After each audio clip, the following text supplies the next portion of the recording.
Winnipeg Sports Talk Daily with Andrew Hustler Paterson and Michael Remis. Hey, what's up, everyone? Happy Friday and happy game day. Welcome to Winnipeg Sports Talk Daily. Bombers Stamps tonight at a sold-out Princess Auto Stadium. We'll be all over it. Myself, Michael Remis, Jeff Hamilton's going to be jumping on a little later on to tee up tonight's game. We'll also have a special visit from none other than our old pal Gary Lawless, who will be at the game tonight. So I know he was locked in on that Montreal-Toronto game, which was a wild, quintessentially CFL game. Big comeback by the Owls last night. Bit of a choke job by the Argos as well, I would say. We'll also catch up with, I mentioned Hammer, Brandon Rewucki, Gary Lawless, and I think we might get a little Hacksaw in at the end of the program as well with the latest on the NFL notebook. Should be a good one tonight, though. The stadium has been sold out for, I think more than a week or two. And they're already on to July or August 1st for selling tickets. But if you're lucky enough to have a ticket for that game tonight, not only will you be seeing a great matchup for the top of the Western Division, but we'll also have a chance for to give a great Winnipeg heartfelt welcome back to Milt Stegall, who will be here in the PEG with the TSN panel. And, of course, coming off the tragic circumstances of last month of the loss of his son, Chase, I know that Winnipeg Blue Bomber fans are going to welcome back one of our own in Milt like maybe never before. Listen, welcome to everybody in chat. Great to see you all. Ready for a big weekend here in Winnipeg, man. There's a lot going on, and it should be fun. I see Finchy Rocco. Let's see if Gary can pay attention during this interview. LOL. Hey, we're gonna do our best to have him locked in when he joins us a little bit later on. Hey, big thanks to the sponsors that make WST happen each and every day. Of course, our partners at CoolBet. I do have a Bomber same gamer put together tonight, which is up right now. I'm not even touching the spread. I do think this could be a very close game. Bombers to win, under 50.5, and we're looking for a big game from Brady Oliveira. 70-plus rushing yards for Brady. I think the boost is up to about plus 325. You can check that in the combo cards. They actually did a win city parlay as well. Bombers and Goldeyes to both win tonight. That one's got a nice boost. So you can check that out at CoolBet. Of course, Princess Auto, great supporters of ours. And, of course, the Bombers in their home. Rolly's Transfer, St. Vital Dental Center, Canadian Club, Manitoba Battery, Aikens Lake Wilderness Lodge, F Apparel, Boston Pizza, Royal Sports, Little Brown Jug, the Winnipeg Goldeyes, Assiniboia Downs, Breezy Bend. We'll be keeping our eye on the Open Championship and let you know how that progresses throughout the afternoon as round 2 comes to a close. And, of course, we'll get to a why not question of the day for not Autocorp, but Waverly and McGillivray, and fan feedback from all of you for fansfirst.ca. Let's get her going. Michael Remis, what a gorgeous day for a football game down in the south side of the city. Yeah, what a great day and amazing weekend. So many events taking place. I know you asked Murat about summer activities, and that was a topic here because you have just this weekend, the Bomber game tonight, Comedy Festival, Fringe Festival going on, the Tacos and Tequila at Blue Cross Park. So many ways to get out and have a good time. And we are focused here on this show, the Bomber game, been sold out. The Bombers back from the bye. You know, it's been like 2 weeks of just counting down to this game, especially last week with, no limited hockey news and no Bombers. And here we are. We've been looking forward. Will the Bombers get revenge from their Stampede Bowl loss? The sold-out crowd there certainly hopes so. Should be a great night at Princess Auto Stadium. Yeah, just tonight, I am a little disappointed that just the way the whole schedule worked out, because I would have loved to have been at Assiniboine Park tonight to see the Machine, Bert Kreischer, as part of the Great Outdoors Comedy Fest. Tomorrow I'm going to be doing the stage for my pal GP at Super Spike, which is always a really fun event. So I will not be at the Tacos and Tequila. And to me, listen, the main event of the weekend is this football game tonight. But a very close second will be Theo Vaughn at Assiniboine Park on Sunday night.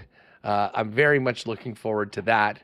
And I guess there's 2 shows for the Comedy Festival on Sunday because the afternoon, I believe, is it Martin Short and the Trailer Park Boys? Saturday's Martin Short and John Mulaney. That's a pretty big bill right there. So it's 3 nights of comedy at the park and a lot of stuff going on. It's hard to divvy up all the time here.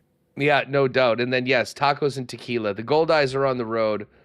So the 2nd annual Tacos and Tequila Festival will be underway down at the ballpark. And that is, it's tacos, it's tequila, it is sort of 2000s era hip hop.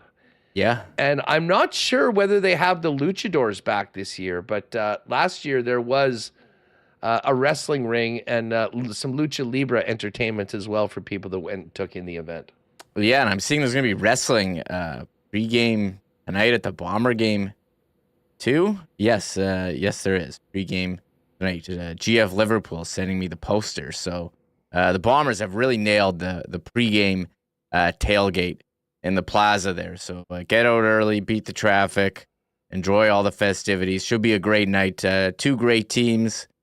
Calgary, league-leading defense, but the Bombers, they've had time off, and I think they'll be certainly prepared, and hopefully they can avoid turning the ball over because the pick sixes certainly hurt them last time these 2 teams played.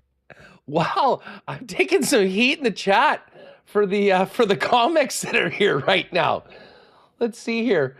Jay Miller, Huss likes terrible comics. Kim Sawchuck, Theo Vaughn, yuck. Kevin K, F. Theo Vaughn, surprised he crossed the border even. Interesting. So not as universally popular elsewhere as in some of my circles. Oh, well, you guys don't have to go. And I would say that, it is comedy. I mean, sometimes comedians ruffle feathers. We certainly saw Shane Gillis do that at the ESPYs earlier this week. Hey, that was a big story yesterday, but the biggest story yesterday, Remo, not just here, but everywhere, was the astronomer CEO that got busted running around with the VP of HR for his company in a very amorous position at the Coldplay concert. This has taken off on a life of its own. It might be the most white-hot viral thing that I can remember all year on the internet outside of, kind of like world events and, presidential stuff and all that. I've been waiting for the Notes app apology. Did that happen? Yeah, this has really blown me away at how viral this story has become. I couldn't avoid it. The amount of memes and jokes from every angle coming across, and everyone is waiting to hear from the astronomer's CEO and see if there was a statement. And we thought we had one yesterday that was going around social media that everyone saw, but it was where he quoted Coldplay and blamed Coldplay for showing that people should be able to take their mistress or the person they're having an affair with to a concert and not be shown on a Jumbotron. But that was debunked as fake. It was put out by a person posing as CBS reporter Peter Enos with email penis@CBS, and people bought it. So I said yesterday, there's a lot of fake stuff going on. You got to be careful, and a number of prominent people got duped by that fake statement. So we haven't heard anything, but I'm just amazed at how viral this story is going, that even the Bombers are putting, I had it here. The Bombers didn't understand the text that they put in, but they did Photoshop this couple at Princess Auto Stadium. So everyone is piling on. I mean, I feel bad for the family, but what a story it was. This couple shown at the Jumbotron, and their reaction leading singer Chris Martin of Coldplay to say they're either really shy or having an affair. And I mean, Coldplay, I guess Coldplay, after every show, they tweet out like, hey, thanks, X City. We had such a great time. And this was them show 207 in Boston. And like, you can imagine what the replies are. So this is, yeah, like everyone is the open to work. The LinkedIn open to work thing on it. It's I mean, the memes are out of control on this. So I wonder if this will go away, if it's like a one-day thing, but it was the most viral story that I can remember, everyone piling on in a lot, like every tweet got millions and millions of views. Well, and listen, as someone that got burned big time in the lock shop earlier this week by a fake name that was put in, I won't repeat it. It was somewhat embarrassing. I did it twice without realizing what I was saying. Maybe I was more prepared or more on my toes, but I will say this.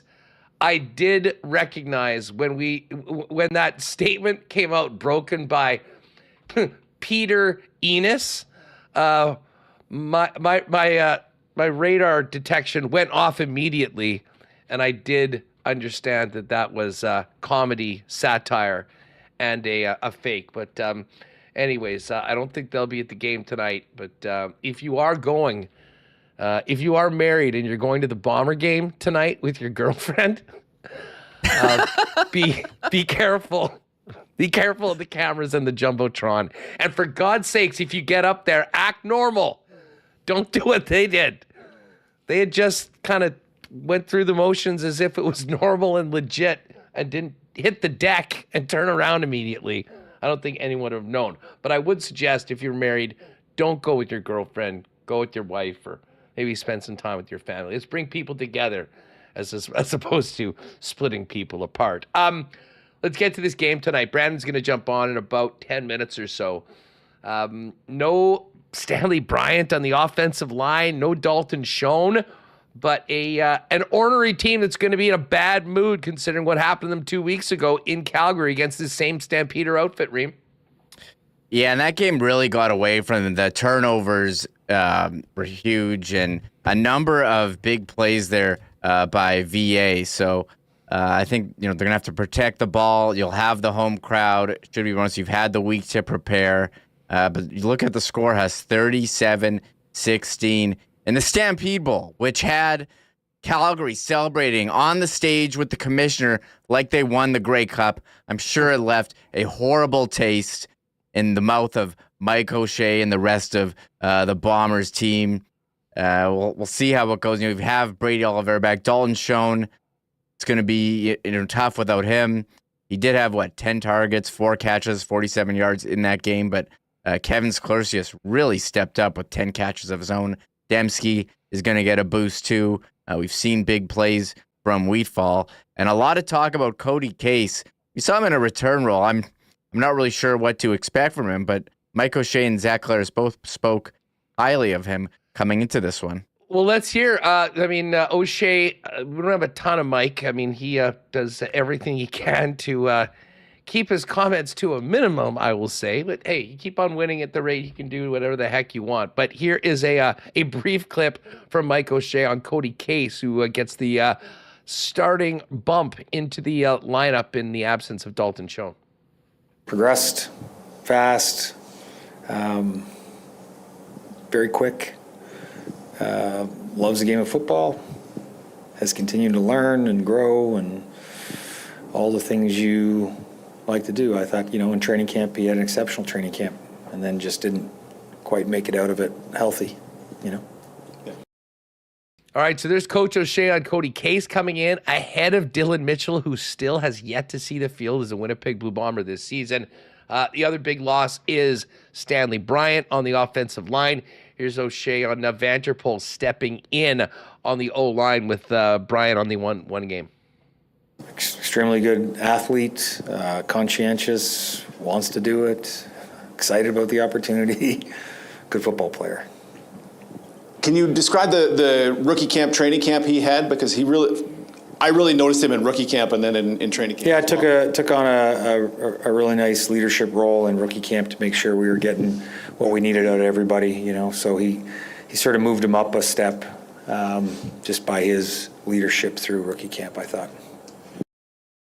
All right, so there's Coach O'Shea on the guys coming into the lineup in the absence of Schoen and Stanley Bryant. Here's Zach Collaros on how, as an offense, they can move forward and replace, if you will, without Dalton Schoen.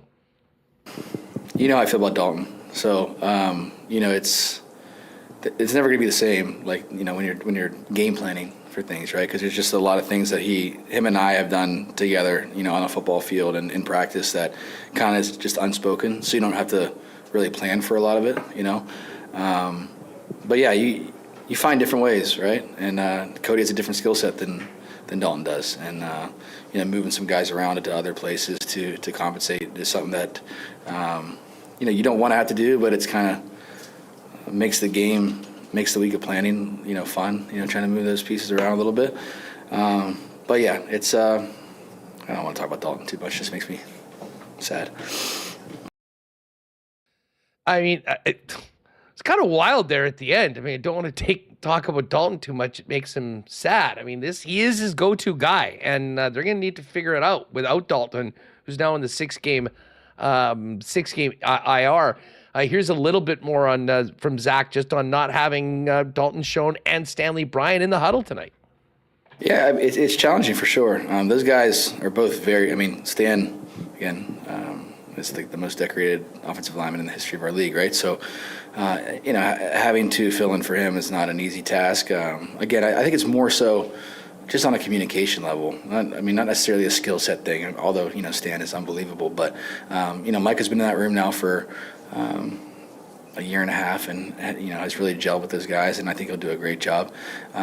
Again, when a guy like Dalton goes down, for a quarterback and somebody you really depend on for a lot of what goes on in the game plan, it makes it difficult for sure. But again, I just think it's harder on a human level. I can't really ever get over stuff like that. I just feel for guys when they have to miss a week of work. Because again, whether it's a week, whether it's 2 weeks, whatever it is, you put so much time in the offseason, and you only have so many opportunities. I know I sound like a broken record talking about that, but there's just not a lot of opportunities in this game, so it's tough. All right, so there's Bomber QB1, Zach Collaros. Here's one more quickie from Zach, just talking about getting another crack at, so far, the best defense in the CFL, that of the Calgary Stampeders. Yeah, it's a great challenge for us. They've played exceptional the entire season. I think they've given up 5 touchdowns, through the air the entire year, maybe just the entire year in general. So they've done a great job. Their scheme is sound. They play it very well. I think they do a good job of mixing pressures in, throughout drives. And yeah, I think they're believing. They're doing a great job. And again, when you have that kind of belief and you have the talent to match it, you could do great things, and they've done a really good job. All right, great stuff. Hey, a big thanks. Just Brandon's jumping on right away. I do want to give a shout out to our friends at Rolly's Transfer for the great support of WST. Family owned and operated, the most trusted name in moving in Manitoba, now into their 7th decade, over 60 years in business. And I mentioned we got that nice note from one of our listeners yesterday on how much they enjoyed working with Rollies. And we actually do hear that quite often for WSTers that use the services of Rollies. Listen, if you have a move, head on over to their site at rollies.com, click on request an estimate, put in the promo code WST for a special discount, and then they'll turn it around quickly, get you a great quote, and get you locked in for the white glove treatment that Rollies is famous for. So rollies.com, and tell them the WST guys sent you, and get ready for that white glove treatment. What are you looking at, Remis? The white glove treatment of our friends over at Rollies. Hey, the weekend is here. And if you're hitting your local Manitoba liquor marts, make sure to keep your eyes out for the Canadian Club Pack, ready-to-drink coolers. Listen, I've seen those CC and Gingers for the last couple years. Well, the CC and Ginger now has some company. The new Canadian Club Citrus Smash and the CC Half and Half, all available together in the Canadian Club Pack. Tried them all. Many of our listeners have high ratings on all accounts, so grab that. And of course, if you're looking for whiskey this weekend, make it the original and the official spirit of the Winnipeg Blue Bombers Canadian Club. And I hope they stocked up for the stadium tonight for a Friday, July game. And hey, of course, our friends at St. Vital Dental Center, great supporters of ours as well. Folks, if it's been a minute since you've been to the dentist or you're looking for a new spot for you and your family, pop down to St. Vital Dental Center like generations of Winnipeggers and Manitobans have. And our pal Dr. Terry and his great staff have a beautiful new facility at 167 St. Anne's Road with convenient free parking right behind the building and a full array of dental services for customers from 6 months to 99 plus. Everything from cleanings and checkups to things like dental implants. For more information on everything that St. Vital Dental Center can do for you and your family, go to stvitaldental.ca and make an appointment there as well. All right, let's bring in Brandon Rewucki, host of Skates and Plates, for a weekly chat on WST. Rew, what's going on, pal? How are you? I'm doing pretty good. Just got back home last night, so getting into the swing of things. But we got Open Championship golf, so I would say life is pretty good right now. No doubt. Where were your travels taking you to? Just a few days. I was out in New York actually for a work related trip. So, oh, nice. Yeah, it was nice. Yeah, I got to go to upstate New York, little golfing. I hit the pin for the first time in my life, so that was like on a tee shot, like a par 3. No, it was from like 130 out. Just the sound. I'll take that with me. I'm not really expecting a hole in one during my golf playing. So just hear the sound of the pin. That's good enough for me. Of course, I missed the putt afterwards, but we'll take what we can get. I've often said that I will be completely satisfied as a human if two things can happen while I'm of this earth: the Jets winning the Stanley Cup and getting a hole in one. I'm 0 for 2. And I hope that at some point I would take one, but honestly, both would be phenomenal. Yeah, we're gonna get in. The Open has been neat. I mean, Matty Fitz just gave one back. Scotty's just one back right now. And the one thing about the what? Sorry, Huss. My dog just ran outside. Go check on that. Let us know and let us know when 30 seconds. Yeah, when you're ready to go. You never know what's going to happen on WST, folks. The wonders of live broadcasting. Reem can come in. Reem, you don't have a dog yet. You haven't gone down that road. You've got enough on your hands with 2 young children to deal with. Also, adding the dog into the mix. I don't know how people do it. My wife said to me, "You want a dog or a kid?" And I took the kid over the dog. So we have 2 now. We got enough going on. I don't have time. I barely have time to take care of myself, let alone another little animal in the house. So we're doing okay, like dogs. Although my daughter, she's almost 3 in November, she's like the scared of even the tiniest little dog. So I don't know, maybe it would be a good idea to bring one in and get her. Isn't that how you get people over fears? You expose them to it repeatedly? Isn't that like on Maury? Like I haven't read any of these parenting textbooks. I think I took some psych course back at U of M at some point about child development or something like that, but I'm not sure that I paid too much attention to it, and it was not that was at the top. So as I say, you've got the textbooks on that. You can work on that. Okay, I think. Well, we now have an update at least. We can pop Brandon back in here a minute. I hear some heavy breathing. Yeah. Just quickly for our listeners, give us this scenario. How did this dog escape? And how did you even know that it was happening? You just looked outside and saw said dog running around? Yeah, I can't give you answers to all those questions. One, I'm out of shape, so that's confirmed. But my office, it's kind of like a little bit below level in my house. And so my window is pretty much like around ground level outside. And while you were talking, I just saw a head pop up. And I mean, the doors are locked inside. So I mean, he's a husky mix. So like they're Houdini artists. So we're gonna have to review the security systems and protocols inside the house. And but it's all good. I mean, he's a big boy. He doesn't like the heat too much, so he wouldn't have got out too far. But Yeah, Crisis averted. I'm hitting the gym tomorrow. I'll tell you that much. Crisis averted. Hey, what do you think about this game tonight? Bombers Stamps. I mean, no Schoen, no Stanley Bryant. I mean, those are two really important players. And listen, I mean, we know what the history is. Bombers win at home. Bombers win coming off the bye. But I got to tell you, I mean, this Calgary Stampeder team is no joke, and they've certainly showed that over the last couple of weeks, handing both the Bombers and the Riders their first losses.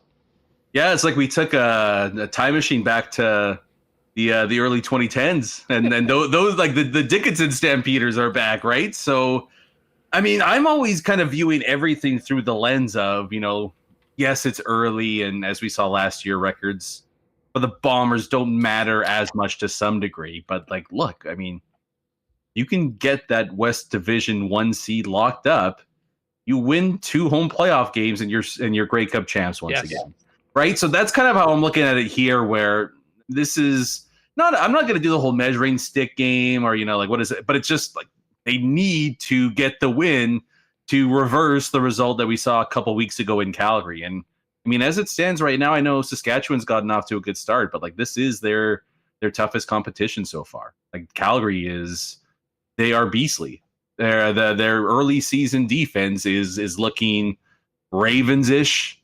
From the early 2000s, like, you know what I mean? Like they've got to try to figure things out here and basically just do a 180 from what they did in Cowtown a couple weeks back. So the one thing the Bombers have done historically, though, Huss, is their coaching staffs have been so good that they can mitigate the loss of a couple injuries, and they make adjustments as good as anybody there. And I know it's a relatively new, or a newish offensive coaching staff here, but it's really going to be, I think, on them a little bit to just look.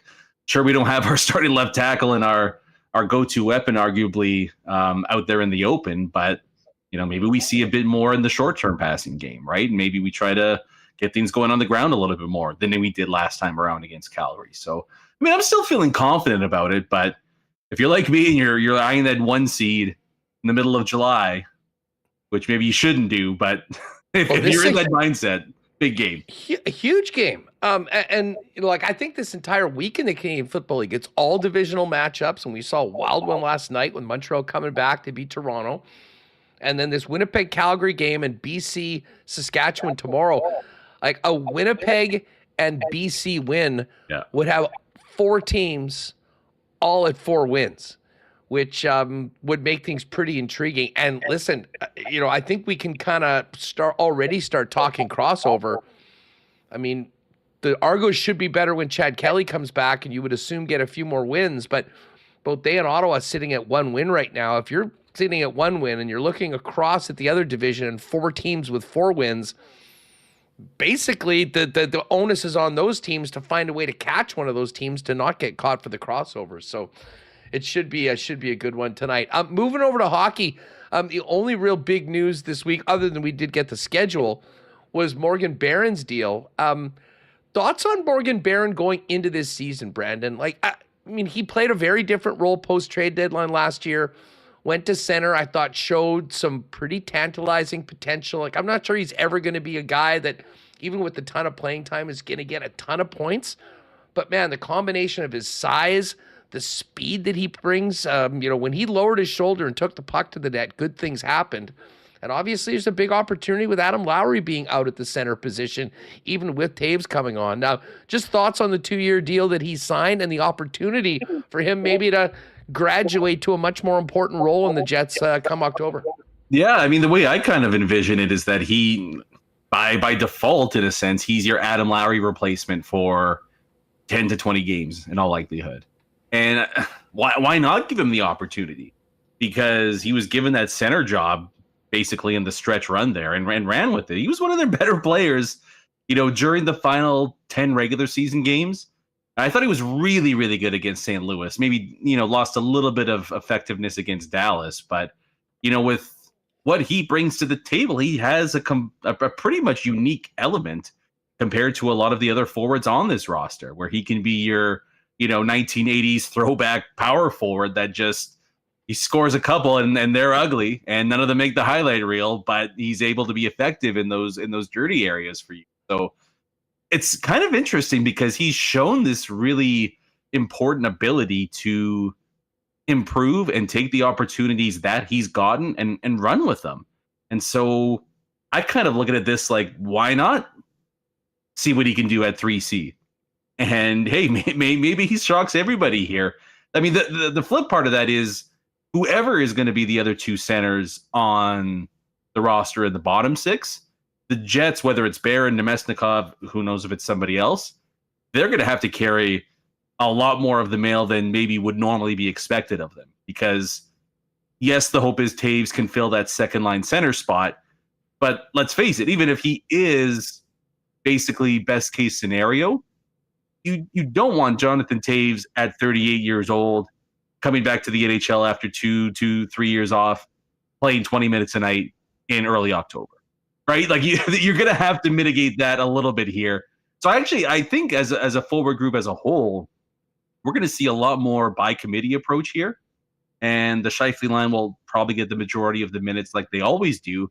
And it might just be a bit more of an even split, 2-3-4 in terms of lineups than we're maybe normally accustomed to. But I don't mind that as an approach here to try to keep everybody fresh until the reinforcement of Adam Lowry comes back into the picture a month or two into the regular season. Well, and as we kind of transition from that into the schedule and talk about the roster right now, how things shake up once they get to that final 23 is going to be really interesting because, to your point, not only do I think the Jets, just based on the makeup, are going to need to lean on lines 3 and 4 more. I think those lines are going to play more, and I think we will see a more balanced, certainly 2-3-4 to your point. The other thing, Brandon, is that with the 3-week break for the Olympics, these teams, like the Jets, are playing so much hockey in short periods of time. You got 3s and 4s, you got 5s and 8s. And I am really interested to see if the Jets can get down to a reasonable number of defensemen, and we'll see how that happens because, you've got 9 guys plus Elias Salmonson.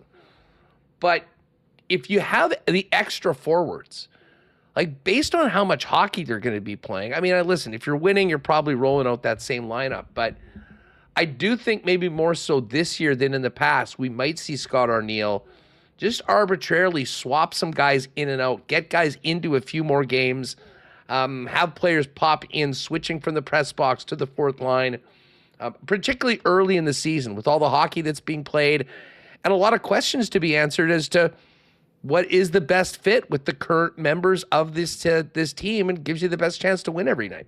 Yeah, like it's not quite NBA load management, but it's the in-between between the NHL's zero management policy to the NBA maybe going a bit too far with it. I think we kind of saw it a little bit last year across the league, but I mean, I have no problem with that, especially because look, the fact of the matter is, yes, the games are important in October and November and all of that, but ultimately what's most important is ramping it up come realistically March and April, right? And so if you can put yourself in the best possible position to do so, and you can still rack up points and wins by having some kind of a rotation of 14 forwards, I guess. 14, like you said, 14, 15, depending what happens with the blue line there. I mean, who would be against that, right? And you can, to some degree, keep everybody fresh, keep everybody involved. Competitiveness for spots and ice time is all in that mix as well. That, to me, would be... I mean, I would think that's how the coaching staff and management group are kind of looking at this thing now because, you have the unique situation of no Lowry and Taves being this unknown. And so you have to protect both of those assets to a certain degree here. I don't think you have that luxury with Mark Scheifele, but maybe you can find a game or two where, you can limit his minutes to some degree, but at the very least, conditioning-wise, he's up there with the best in the NHL. But I'm on board with you there, where if we can kind of like the Minnesota Wild of 4 or 5 years ago, where there's not much split in ice time between forwards, 3 through 12. That's not a bad approach here, and you feel pretty good with your team play that we can not get through, but we can be successful higher up in the standings come the time the calendar switches to 2026. Then at least you get that Olympic break for the majority of the Jets roster. And then from that point on, it's basically like it's go time, playoff mode, and we're setting up our lineup accordingly. Hey, Brad Lambert and Nikita Chibrikov, both top prospects for the Winnipeg Jets. They've sort of done time in the American Hockey League. For both of those guys, what do you make of the opportunity awaiting them in training camp? And what are the chances you think that they'll be getting into game action? Let's just call it in the first 6 weeks of the season. It's a great question. One that I mean, I could give you an answer and sound like I know what I'm talking about, but we ultimately don't really know just yet. It is intriguing. I mean, especially with Ehlers being gone. Well, and I think the organization views Lambert as their stylistic Ehlers replacement.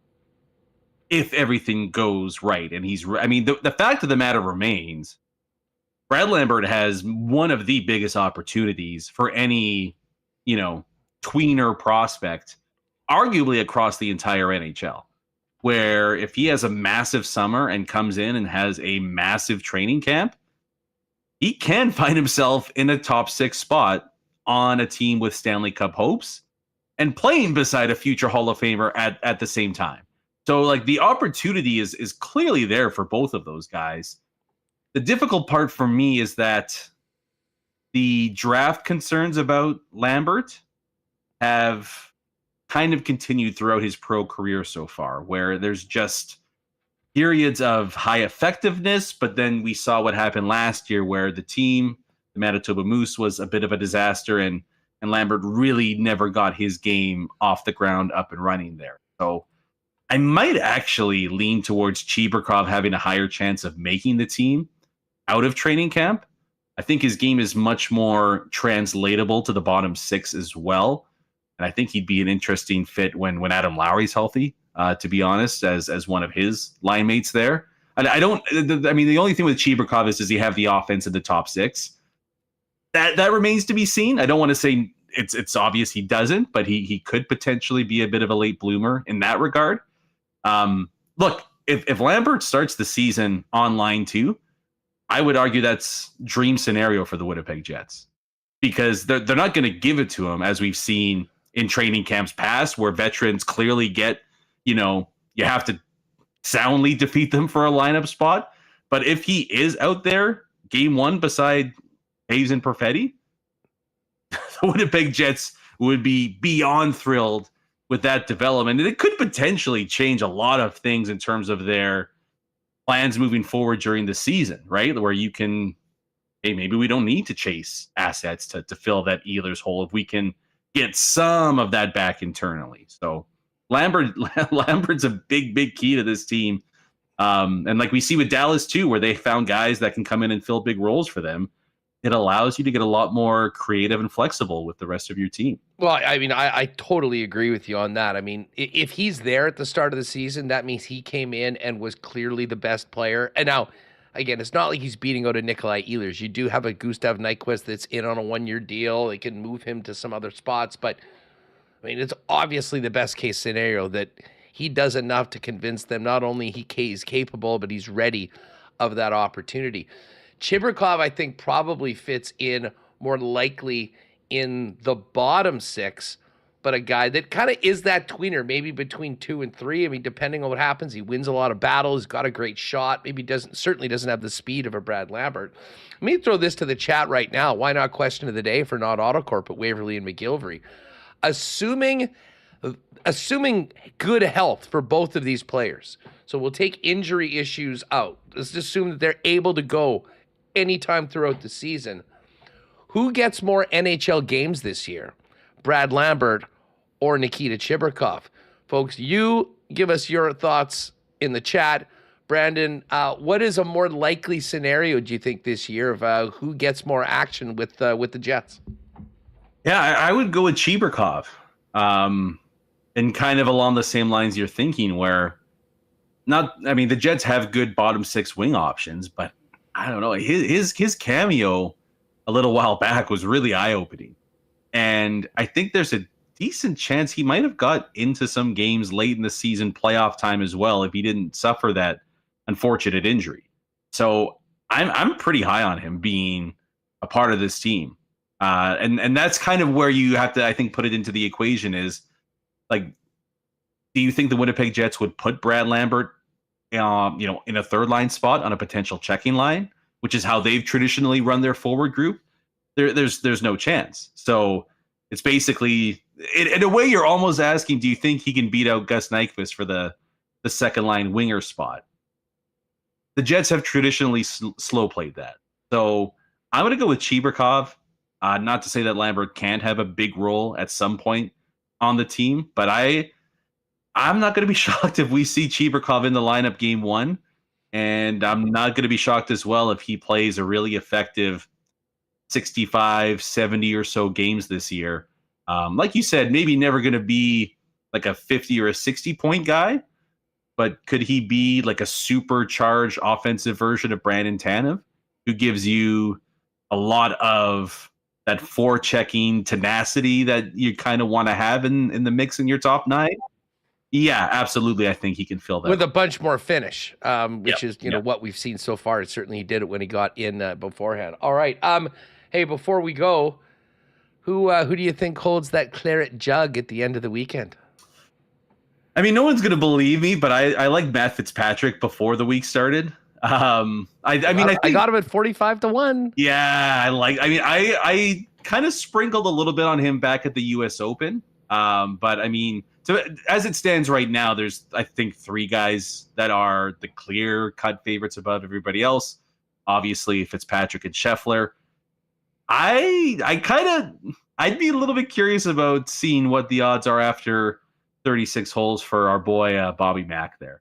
McIntyre's just he's been playing top 10 level golf pretty much all year long, and he's made for this stuff. Grew up in this stuff. I mean, that is one thing he has. Think of what he did I think it was last year at the Scottish Open, where dueling Rory McIlroy down the stretch, and he hits that beauty into 18. Like that, he's a guy that I think when the major pressure cranks up, neither one of those 3 would fall. Obviously, Fitzpatrick winning, Scheffler being Scheffler, but even though McIntyre's a few strokes back of those 2 guys, just maybe a bit of a spidey sense, but also I think just an acknowledgement that, he hasn't played too much on the PGA Tour, but talent-wise, where his game's at right now, he's a top 10 guy. And so I think we're going to see one of those 3 win. Love it. Love it. What's cooking at Skates and Plates?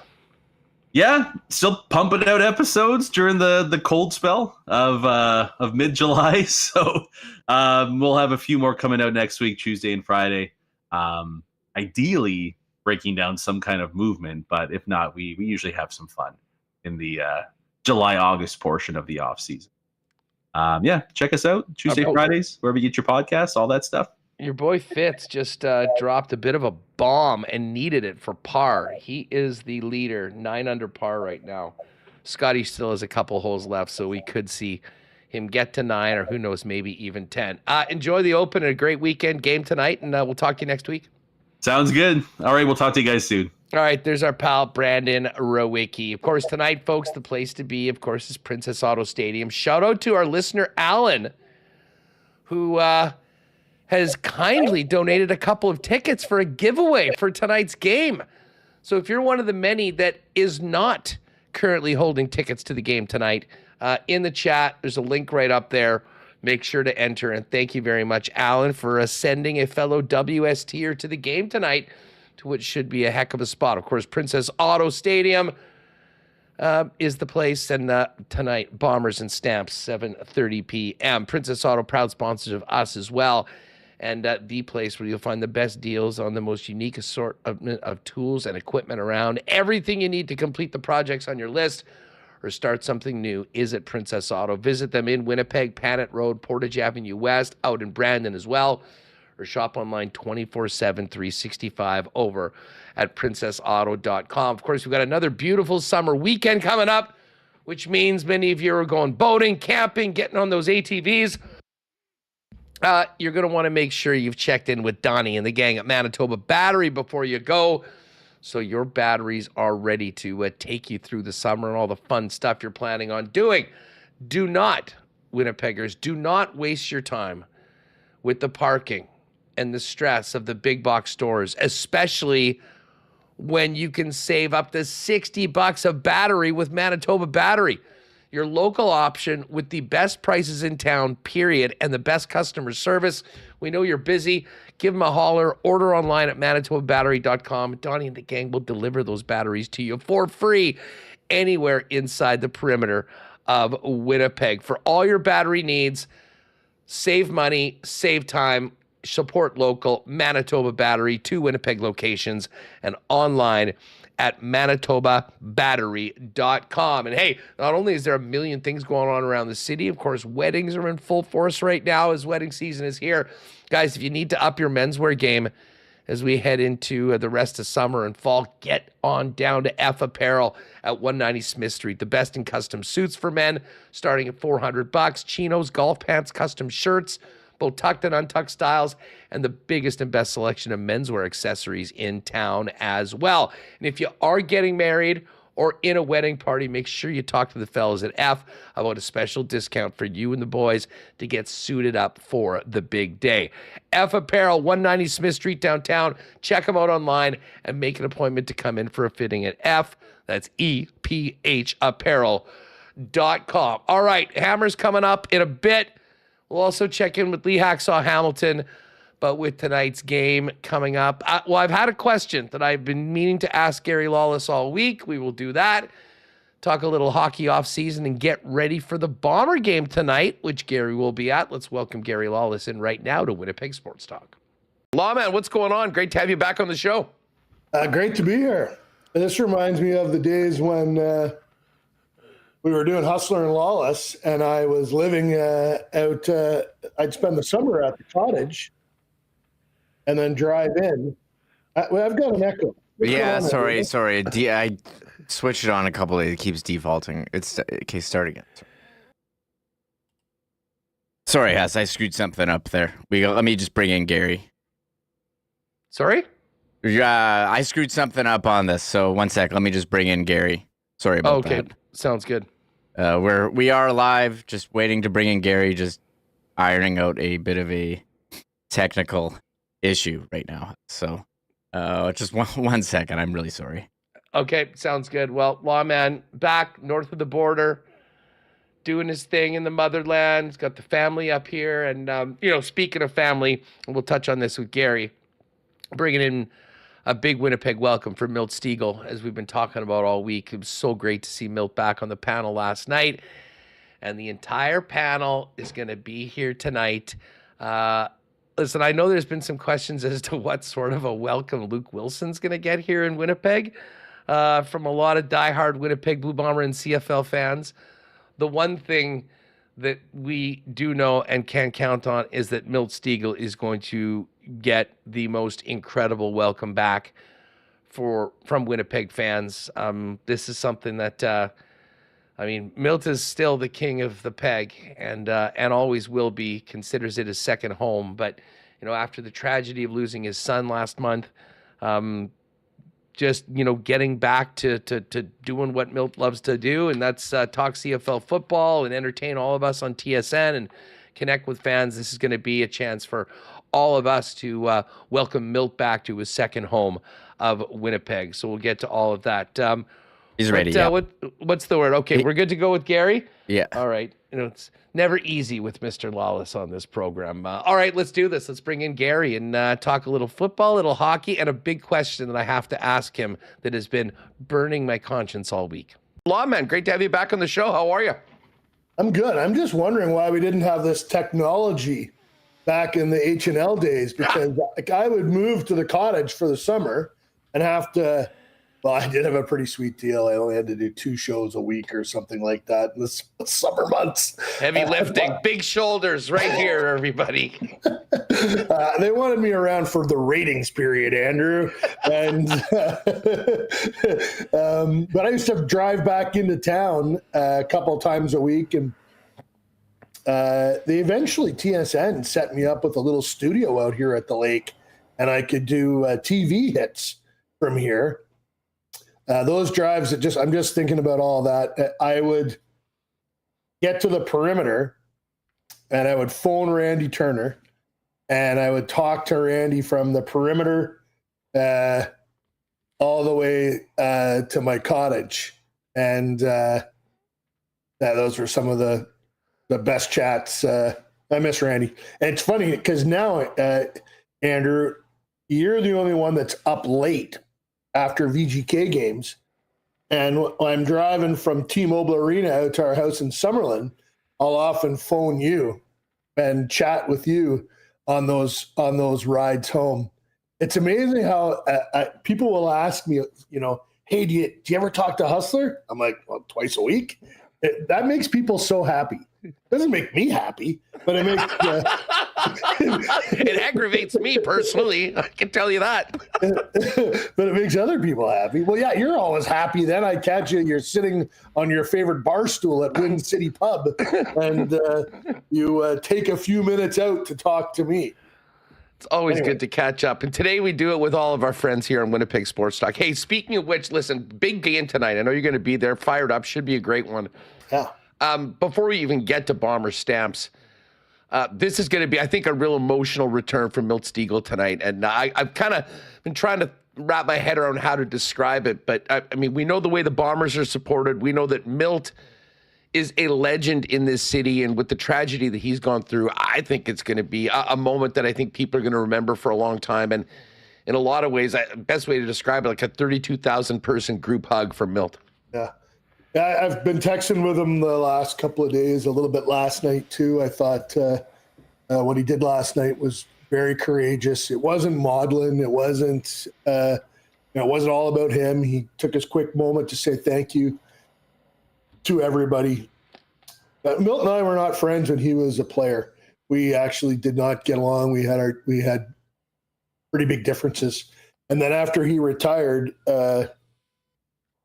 we were at a Grey Cup in BC, and we talked a bit, buried the hatchet. And then ever since I've moved to the US, we've texted a lot about stuff that wasn't football related. He came to Vegas with his whole family, and I think maybe one of his college buddies and his family. There was 10 of them, and I got tickets from Shane Knighty, my tickets from Dan Duva. I was able to put together enough tickets for them all to come to a game, and they had a blast. This is we all love our families, and the loss of a family member at any time is awful. To lose a son in his absolute prime, I know it's been heartbreaking, but he did say last night, Chase would want me and all of us to have fun. He said that on the broadcast last night, and he said that's what we're going to do. So, obviously a family never puts anything like this behind them, but hopefully Milt and his lovely wife, Darlene, and their son can find a way to move forward and have some peace in their lives, because we got lots of life to live, and they are blessed people. It was certainly great to see Milt back on the tube last night, and of course we'll have him and the entire panel here tonight. And I know there will be a moment where Winnipeg Blue Bomber fans will have the opportunity to welcome back in true Winnipeg style. What do you make of this football game tonight? I mean, Calgary has been lights out. I mean, giving the Bombers their first loss, going to Sask last week. And then you look at the injury report this week, Gary. No Dalton Schoen. And, I memean, there hasn't been too many games where the Bombers have had to deal without Stanley Bryant. And that further complicates what's a big challenge for the home team tonight. Yeah, the Bombers are pretty good coming off a bye week. O'Shea's had quite a bit of time to noodle around this one, and it's the Bomber locker room is a proud one. They will be, they'll feel like they owe Calgary one. And I can't figure out the CFL, and I always think it's when I was coming up, they used to say the season doesn't start till after Labor Day, and that was because that's when the NFL cuts kind of would filter their way back to the CFL. But I don't think that's true anymore. I think the first 3-4 games of the year are still kind of, it's hard to tell what you're seeing. And then after that, then I think the season really gets going in earnest. So a big game for the Blue Bombers, a big game that, down the line will be important in the standings. And I thought the Bombers were old last year, and they got to the very end, and tough loss in the Grey Cup. I'm looking to see some new faces and see kind of the impact that they can have on this roster. Mike O'Shea he'd rather have a guy that is old that might, be at 80% or 90% down the stretch than have a young guy that is going to be unpredictable and make mistakes. That's his theory. It's he was well into his 30s when he wrapped it up as a player. So, and he was still very effective right to the end. He was a hell of a player. It'll be interesting to see this game. I don't think it's a make or break or a big statement game or a telltale game, but should be exciting nonetheless. I'm excited to be part of the crowd. Well, big opportunity for Calgary, I'll say that. I mean, for a team that was the longest shot to win the Grey Cup at the start of the year, you bring in VA and you have these big wins. I mean, they have the chance to go to 5-1, be the first place team in the West. But again, they're going into a very difficult place to win, especially after a bye, despite the injuries that the Bombers have. Hey, what about your day job? How's things been back in VGK? Have you spent much time with the new golden boy of Sin City, Mitch Marner? I have spent a little bit of time with Mitch. I was there the day that he arrived in Vegas and brought his wife and an infant to our facility for the first time. It was funny. I was trying to stay. I knew they were videoing it, so I was like leaning against a wall, trying to stay out of frame. But of course, I'm not good at being a wallflower. You were unsuccessful. And I had this big smile on my face. And I as soon as the video got posted, I got a text from Mark Stone. Pretty big smile there, Gary. And I'm like, yeah, he's a hell of a player. And then Stone responded. He goes, I'm guessing we're going to have to bust my ass to be the best right winger on the team this year. And I responded saying, well, nothing wrong with having two really good right wings. I think listen, Toronto's lost, Vegas has gained. Like the fact that he was run out of Toronto, he's led them in scoring for 9 years. In this big playoff narrative. Played in 70 playoff games. He has 63 points, more points than anybody else over that stretch of time. I don't know. He's one of the top three or four wingers in the National Hockey League. Not to mention, he's a fantastic two-way player. He defends like you wouldn't believe. Here's what I'll tell you, Hustler. I think the Four Nations face-off and his performance there is a window into what we're going to see from him in Vegas. Same thing happened to Jack Eichel.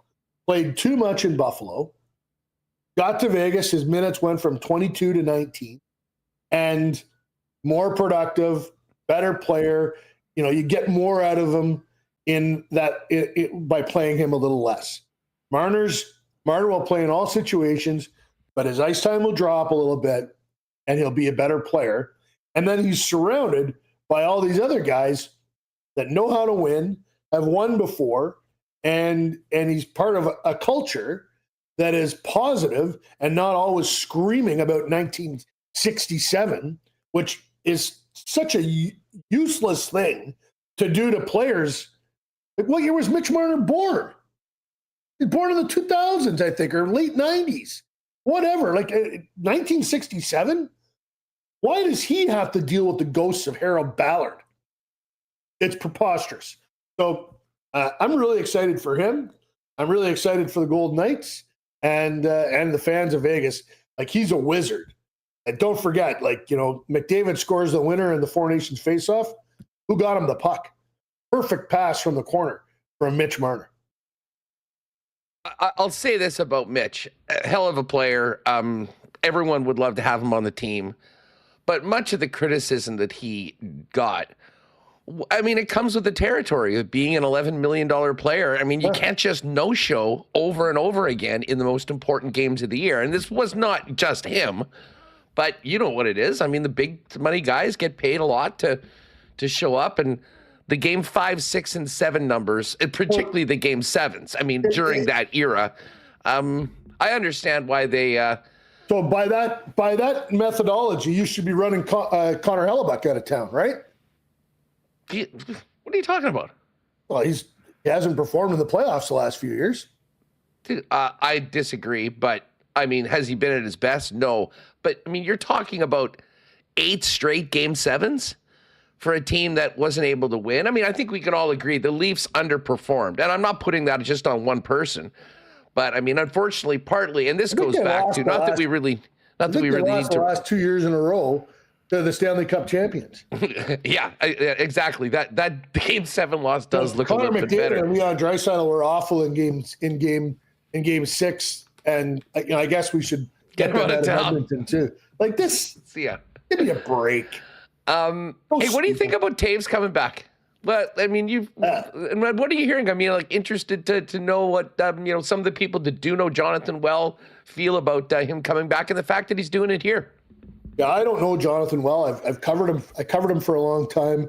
I have never spent any time with him. A couple of times I've been in Chicago, and after a scrum, I've stood there and kind of he's asked some questions about Winnipeg or whatever. But and the same thing in Sochi.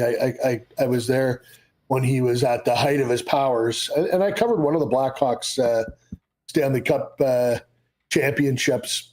I forget which one. Anyways, fantastic player in his prime. Really great story in June and July. I just hope it's a great story in January, February, and March, and April, and beyond, right? That's why the Shovel Day Off didn't get him to help sell tickets. He got him to win playoff games and to help be a big piece here in Winnipeg. I have to be honest, I was super happy for Chevy. He's got, if not the hardest job in hockey, one of them. He just doesn't get to sign players like that very often and not in their prime. Listen, he's been off the ice for a little while. I hope he can turn the clock back and be, when he was at his very best, he was right there with Sidney Crosby as the best player in the world. Like Taves is probably a little better two-way at that time than Crosby was, but Crosby was probably a little bit better offensively than Jonathan was. But I seem to remember, I know I wrote a column making the case for Taves as the best player in the world at a certain juncture. And I remember our friend Dejan Kovacevic went absolutely ballistic when I wrote it. For those who don't know, he's a sports writer in Pittsburgh and a good friend of Anders and myself. Anyways, I like Jonathan Taves. When he was at his best, he was the best.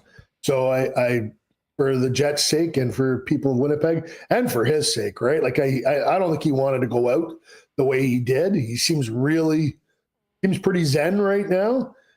He doesn't look like Captain Serious anymore. He looks a little bit more like, Captain Zen, I guess, is that maybe Zen. Maybe Assistant Captain Zen, or he doesn't. I don't think he has a C. Adam Lowry's the captain. I don't know if there's a letter for Taves in the offing, but whatever. He doesn't need it. Everyone knows who he is. Yeah. So, now there you go. Look at Remo. There it is. August 27th, 2013. There it is, after 2 cups in 3 years for Jonathan Taves. So timing is everything. Hey, one other thing I wanted to quickly ask you, and I think people will be interested to know this. And listen, I'm not taking a shot when I ask you because of your employer, but what do we know about how LTIR is working in the playoffs right now, and how's that going to change things for teams like the Lightning in the past, teams that have utilized that. Yeah, it's really interesting that you asked that because so here's how it works. The day of a playoff game, you will have to send your lineup, 18 skaters and 2 goalies, to Central Registry, and they will take the salaries of those players and any dead money that you have on the books, and they'll have to come to a number that is, under the cap or right at the cap. So if the cap's 100 million and you have a lineup, you put together a lineup with 18 and 2, and you have some dead money on the books and it's 99.5, Central Registry will say, great, no problem. If you file that lineup and it comes out at 101, Central Registry will say, you can't ice that lineup, you're not compliant. So then, Scott Arniel would have to say, okay, I'm taking Hustler and his $5 million out of the lineup, and I'm putting Remis and his league minimum in the lineup. And that's how we're going to play. Unnecessary shot. A little gratuitous. It's interesting because, you and all your other friends in the media like to point at Vegas about this. In 22-23, when the Golden Knights won the Stanley Cup, the salary cap was $82.5 million. Vegas had no dead money on the books, and no lineup that they used in the playoffs that year exceeded 82.5. Tampa, the year that Kucherov, that he made fun of the salary cap after they won, they were way over the cap with their playoff lineup. And Florida last year, they added the big D man, Jones, Seth Jones. They added him. They added a bunch of guys at the deadline because Chuck was banged up. They had a whole bunch of space. Their lineup in the playoffs last year was it exceeded the cap. The Golden Knights in 22-23, when they won, never exceeded that year's salary cap. So under the new LTIR system in the new CBA, if you applied that to the Golden Knights in 22-23, they would have passed. Any of you that have an asterisk out there on that 23 championship, you need to remove it right now. But anyways, good for the league. I think makes a lot of sense. Sure. And I mean, it is within the spirit of the salary cap moving forward. Hey, before we go, I have to ask you something. Have you made any new friends lately? Well, the reason I ask, Gary, is that... Hold on. First of all, I don't have a lot of friends. I consider Remis an acquaintance. How is Remis taking all these random shots today? I have to ask Michael. Michael's dad came and picked up Lauren is my daughter. She had a bouncy castle that we used for years at our place in the city in Winnipeg. Then we brought it out to the cottage, and it was hours and hours of fun. Well, the Remis children have taken it over, and I'm curious to see if they're enjoying it. I'm sure the chaos is constant in that thing. But I don't. The reason why I know you're changing the subject here, but the reason why I ask if you've made any new friends, Gary, is that I learned a few Big J tips from you. You got to have some contacts. You got to have stringers. And I got a message from somebody in Tahoe last week. I was there for the golf tournament. That said on 2 separate occasions, they saw you rolling around on the weekend as part of an entourage with none other than Sir Charles Barkley. Can you confirm or deny the tips that I was getting from Tahoe last weekend? My good friends, Turtle and Johnny Drama, have told me, first rule of Entourage Club is not to talk about Entourage. So I was in Lake Tahoe, that's true. And who I was rubbing elbows with is, what happens in Tahoe stays in Tahoe. So it's funny you bring up Turtle because Turtle was a famous Entourage member. You could be the Turtle in Sir Charles's off-season gang. I will say this. At one point in time during last weekend, I did refer to Shane Knighty as Johnny Drama, and he did refer to me as Turtle. Okay. We're on to something here. Well, who knows? If you see Gary at the game, keep your eyes out. You never know who he might be rolling with tonight at Princess Auto Stadium. Hey, pal, we'll see you at the game tonight. Thanks so much for doing this. Always great to have you on the program. Remis, send me some pictures of the bouncy castle. I'm looking forward to see your beautiful children, as a result of your beautiful wife, have it frolicking on the old Lawless bouncy castle. Talk to you later, Gary. Thanks so much. I'd prefer, actually, Remis, set it up on your front lawn, have Hustler come over. Let's get Hustler flying. It's got a water slide in it, Andrew. You hook the hose up to it. It's got a little Velcro thing. The water rolls down, and I'd love to see you on the bouncy castle. I guess we got plans for the weekend now, don't we? See you at the game tonight. Yeah. Thanks, everybody. All right. Good stuff with Lawless as always on the program. I think my sources were correct, folks. Look at Gary moving on up, rolling with Sir Charles. Well, again, I will take the non-denial as a yes. And I think many of you in chat will do the same. Hammer's going to join us in just a minute. Of course, big game tonight, Princess Auto Stadium. Hey, if you're heading down there and realize you need to get suited up, pop into Royal Sports before you head down Pembina Highway and pick up some Bomber gear. They've got a great selection at Royal Sports, including many exclusives that you won't find anywhere else. Of course, you can also grab your new Jonathan Toews Winnipeg Jets jersey. I can tell you that has been a brisk seller over the last little while. And of course, everything else to make your summer rock. Soccer, softball, baseball, tennis, running, bikes, and that massive Yeti cooler section as well with all sorts of Yeti products that'll make that camping weekend even better. Pop on down and see them, Royal Sports, 750 Pembina Highway. And, of course, you can follow them on Instagram as well, Royal Sports Winnipeg, for the latest merch drops and sale information. Of course, the game is sold out. If you're on the outside looking in, next best place to be is your local Boston Pizza. Every BP in the province will have the Bomber game on all the TVs, big sound. And one thing you can count on is ice cold schooners, world famous BP wings, gourmet pizzas, and all the great new items on the BP summer menu. So make a Boston Pizza this weekend. And hey, if you are staying at home, you can always order online at bostonpizza.com. All right, just before we bring in Hammer, let's give a big cheers to our friends over at Winnipeg's favorite local brewery, Little Brown Jug. You train day in and day out, learning new techniques, approaching new concepts, and living out the thrill of achieving your goals. Building a craft beer is no different.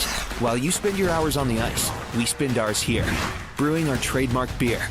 Again, and again. Here's to pushing the status quo and challenging ourselves to build something memorable. 1919 by Little Brown Jug.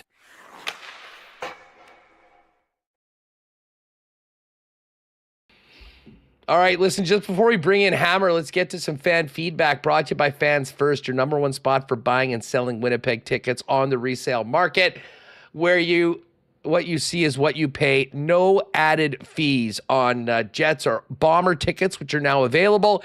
And listen, if you are hoping to get to the game, knowing that the game is sold out, fansfirst.ca is where you're going to want to see it. And you never know, closer to game time, might see some seats go on at maybe a little lower prices than they're available right now. Never seen resale prices for Bomber tickets like we have right now, going into the 8th consecutive sellout for the Winnipeg Blue Bombers. But the question was, what's your prediction for tonight's game with the Bombers and the Stamps? Bombers will win comfortably. Bombers win a close one. Stamps win a tight game. Stamps win comfortably. No doubt the Bombers have earned the confidence of their fans. But Calgary has impressed everyone. And the runaway leader right now is Bombers win a close one. I'm in that category as well. 61% for Bombers winning a tight one. 23% think the Bombers will win comfortably.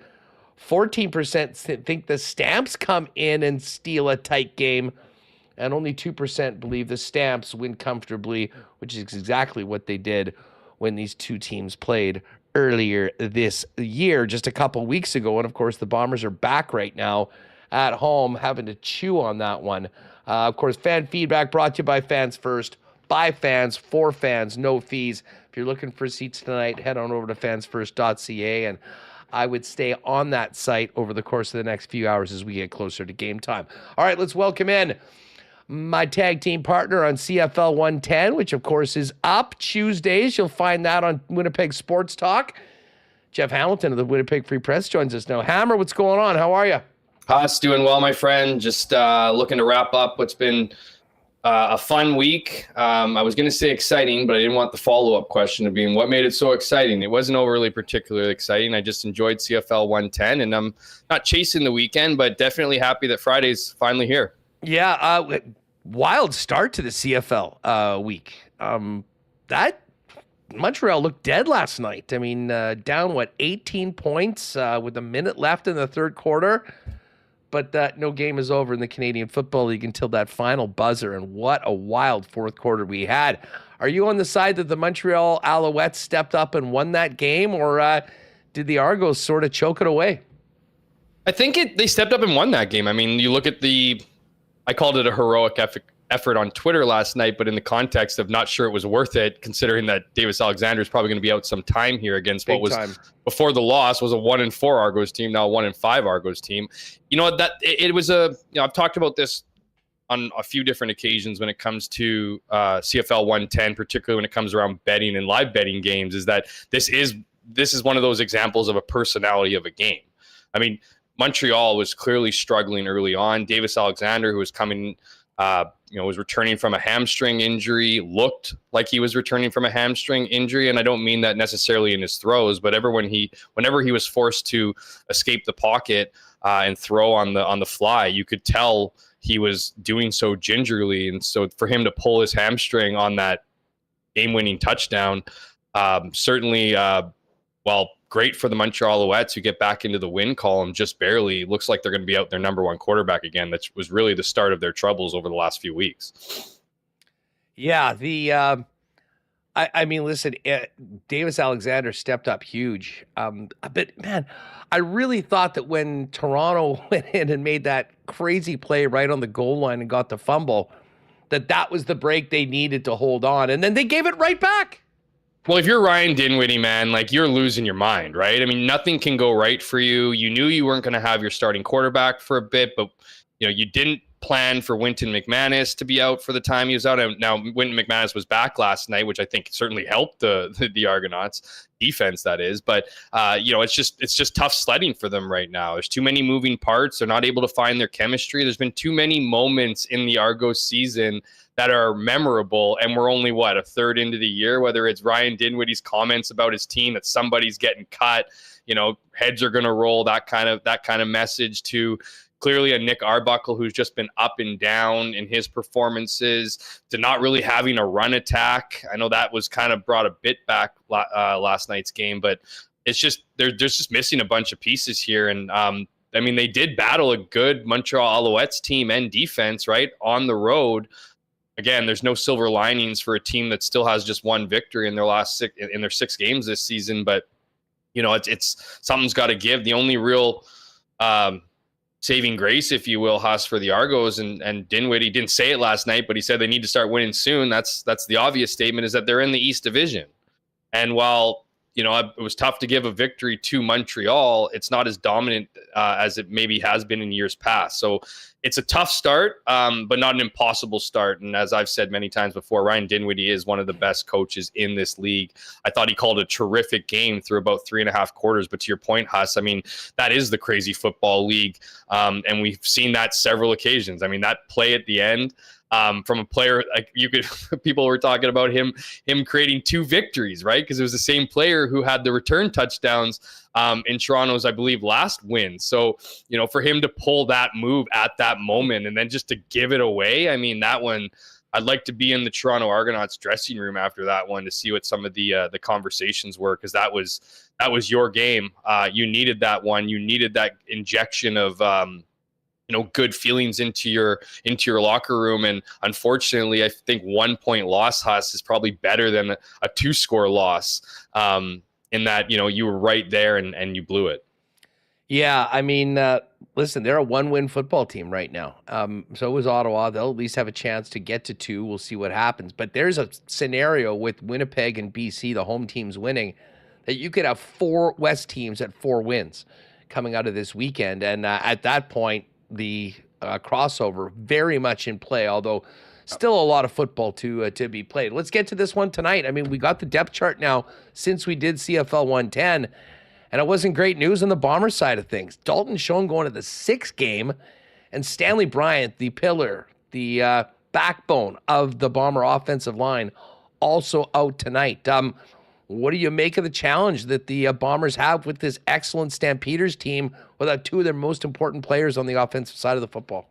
Well, yeah, when you look at the strength of Calgary's team, Huss, well, Vernon Adams has certainly done wonders over there and has found his groove over the last couple weeks after going, I think, the first 3 weeks without throwing a passing touchdown. Still getting drives for touchdowns, but wasn't doing the VA things that we were used to.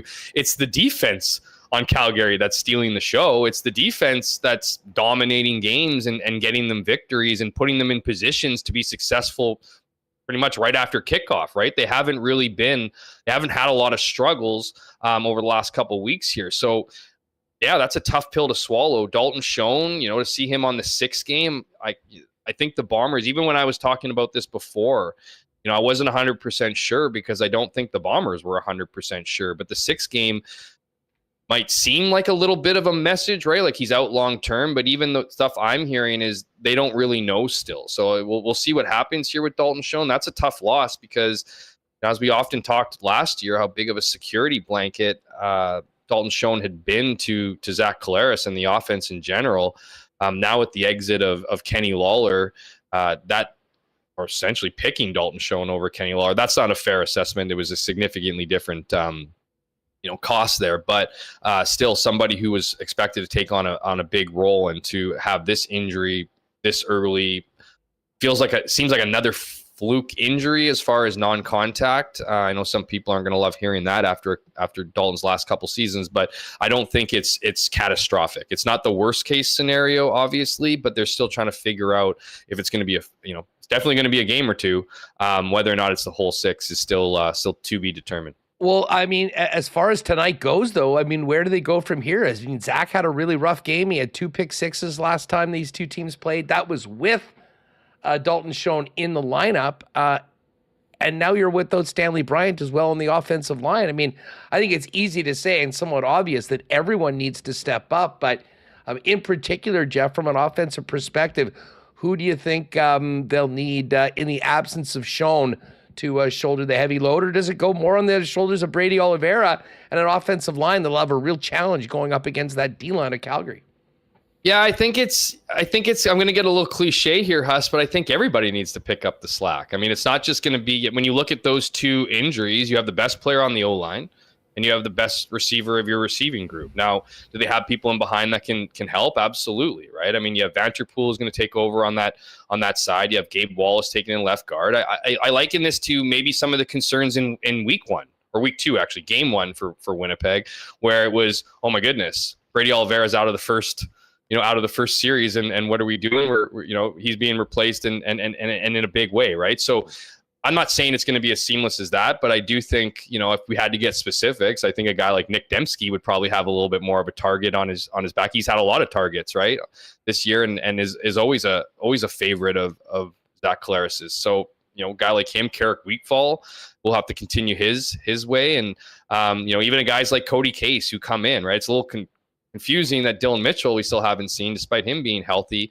But even a guy like Cody Case, he can't just come in and be irrelevant, right? He needs he's not replacing Dalton Schoen, but he is taking his roster spot. So he's going to have to certainly contribute. And to your point, Huss, I think the Bombers need to get back to that bully ball, get hand the rock off to Brady Oliveira and do what the Bombers offense does best, shove it down the other team's throat. Now, that's going to be tough against a great Calgary defense.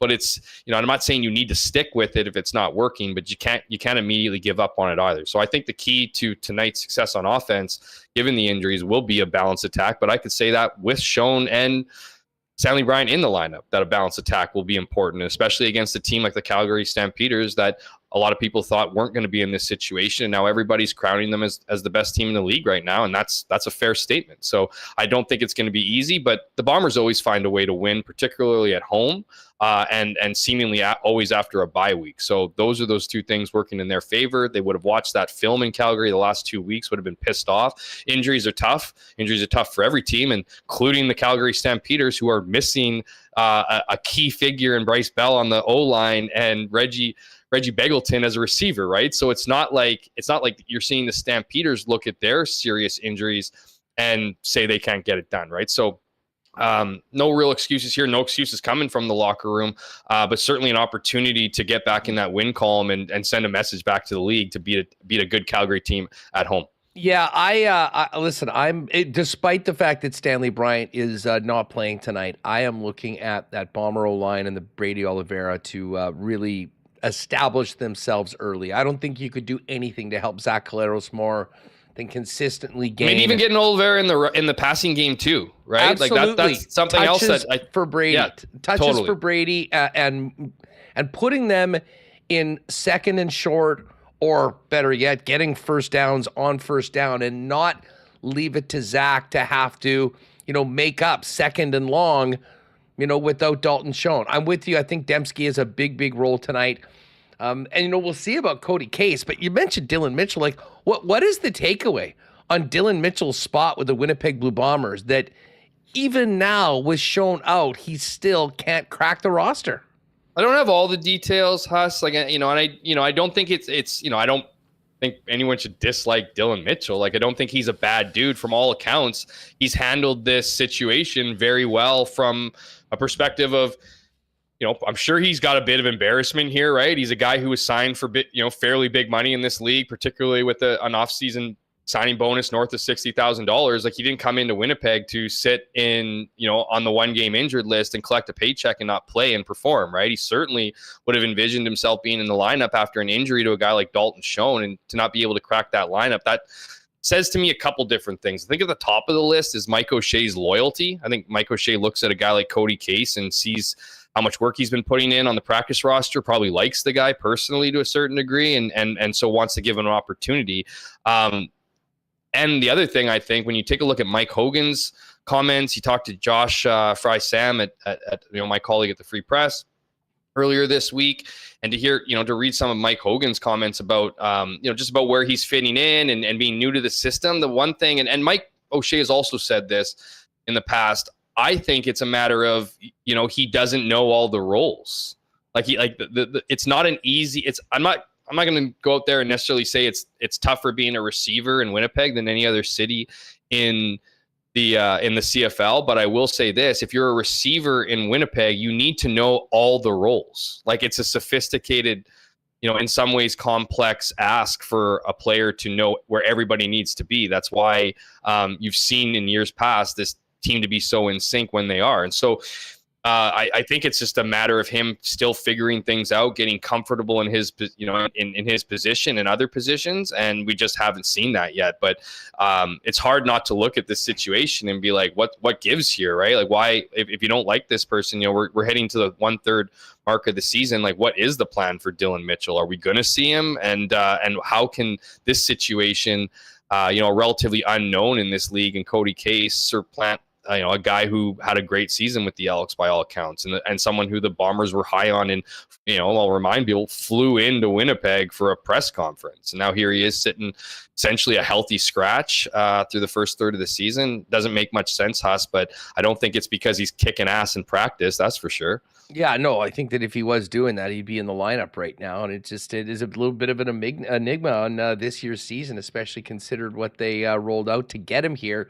The fact that we've yet to see him take the field as a Winnipeg Blue Bomber, and going to a massive game tonight without Dalton Schoen. to me, it is the other side of the football that is going to really determine the game. I mean, the Bomber defense had a really tough time going up against Calgary.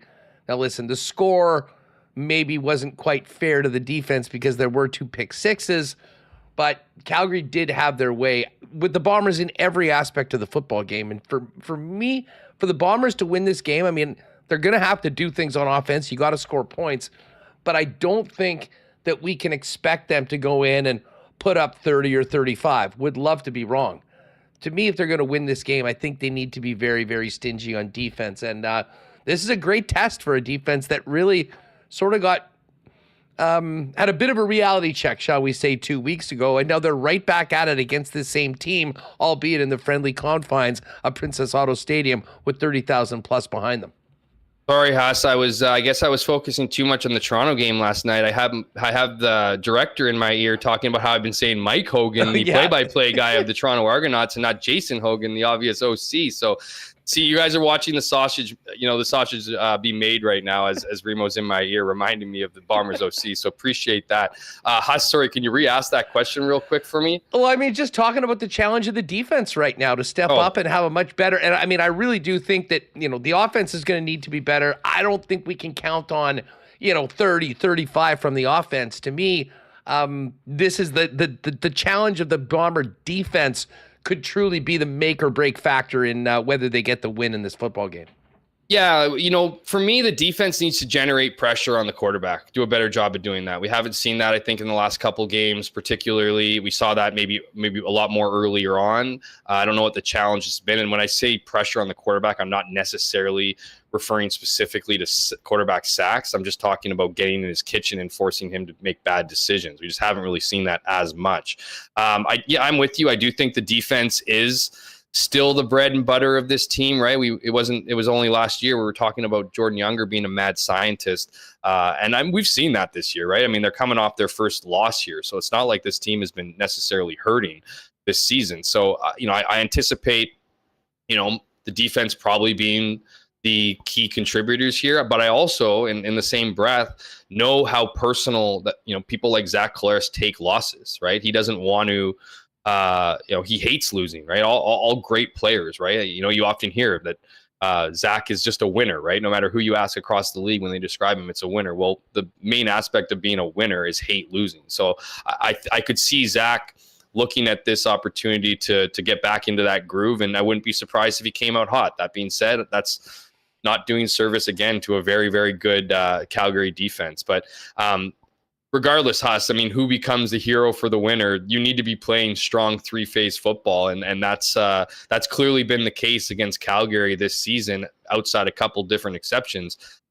So they're going to have to get contributions from everybody here. And again, I feel a little doomy gloomy for a team that's still 3-1, right? But currently in third place in the West. So critical game tonight for them, and a critical opportunity to get the feeling back in Winnipeg, right? The fans felt knocked down last week. Let's get them back up here with a big victory at home and an 8th straight sellout at Princess Auto Stadium. Well, yeah, and I mean, listen, so much of this conversation, to be honest, is credit to Calgary. Like, if the Bombers had that stinker and, Calgary was off, say, last week or played Edmonton, I think we'd be saying, okay, the Bombers, this is their chance to get them back. It was the fact that they built off the win against Winnipeg and went in with arguably even a more impressive win in Saskatchewan, completely shutting down the Riders in a game where they had to deal with a 4-hour delay and everything. Yeah, that was a wacky game. Like the thing is, I think Calgary kind of opened some people's eyes with the win against Winnipeg, but then made an even bigger statement last week. And that's why I think if you follow this league and these teams closely, kind of surprised that the line continues to actually go towards Winnipeg. But to me, that is based on entirely the history of what this football team does. And that's win at home, and that's win after the bye, and they're getting the benefit of the doubt. But if you told me that this game was being played on a neutral field somewhere, to me, this would be pretty darn close to a pick'em. Us, if I told you that the Montreal Alouettes were going to beat the Argos last night by a single point, would you believe me? Like, we get those examples all over the place, right? You had a Montreal team that was getting back their star quarterback, starting at the very least, 8-0. But I'm up there as one of the best starts of a career, right? Getting him back, being at home, coming off a loss where you were a horrible loss, right? Last second where it turned into a melee after. Like you thought there's a lot of assumptions you make heading into games. And I would have assumed, even as I said, I would have picked the Alouettes in the first quarter, in the first half, knowing that they were going to be maybe hungry and angry. Well, so were the Toronto Argonauts, right? Who came into the game 1-4, and they dominated until they didn't. And so lots of things can happen, and the assumptions you can make about playing at home or what Calgary is going to do. Sometimes teams just show up and lay eggs. You don't know what's happening.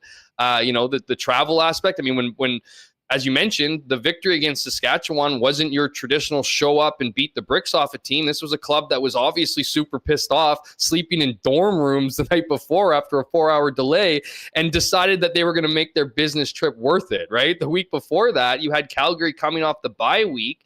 And Dave Dickinson, while he hasn't had a lot of success over the last couple seasons, isn't a dummy. He would have taken that game, that tape, and would have watched it all bye week to come up with a plan to beat the Bombers, and they did just that. So it really is a week-to-week thing, and I think that's why you continuously hear, especially from the good teams, right, that they're not looking much further than the week that they're playing because they know how much work goes into winning games, and they know how little margin for error they have to be exposed by their opponent. So it's a chess match every game. And while it's great for us to try to predict what's going to happen, and we love it when we do, and it goes exactly to plan, far too often it goes off script. And that's why, again, we call this the Crazy Football League, not just the Canadian Football League.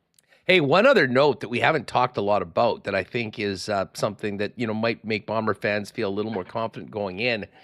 The Bombers are coming off the bye, and that's been well documented. This is a tough week for Calgary, having to play a day later on Saturday, which certainly screwed up their week of preparation for Winnipeg and turned it around so quickly, being right back out here tonight. Yeah, totally. I mean, again, it's a game of inches, right? You take all those things. You hear from players that say, and when I say that, Huss, you hear about players that don't like bye weeks necessarily because it takes, look at Saskatchewan.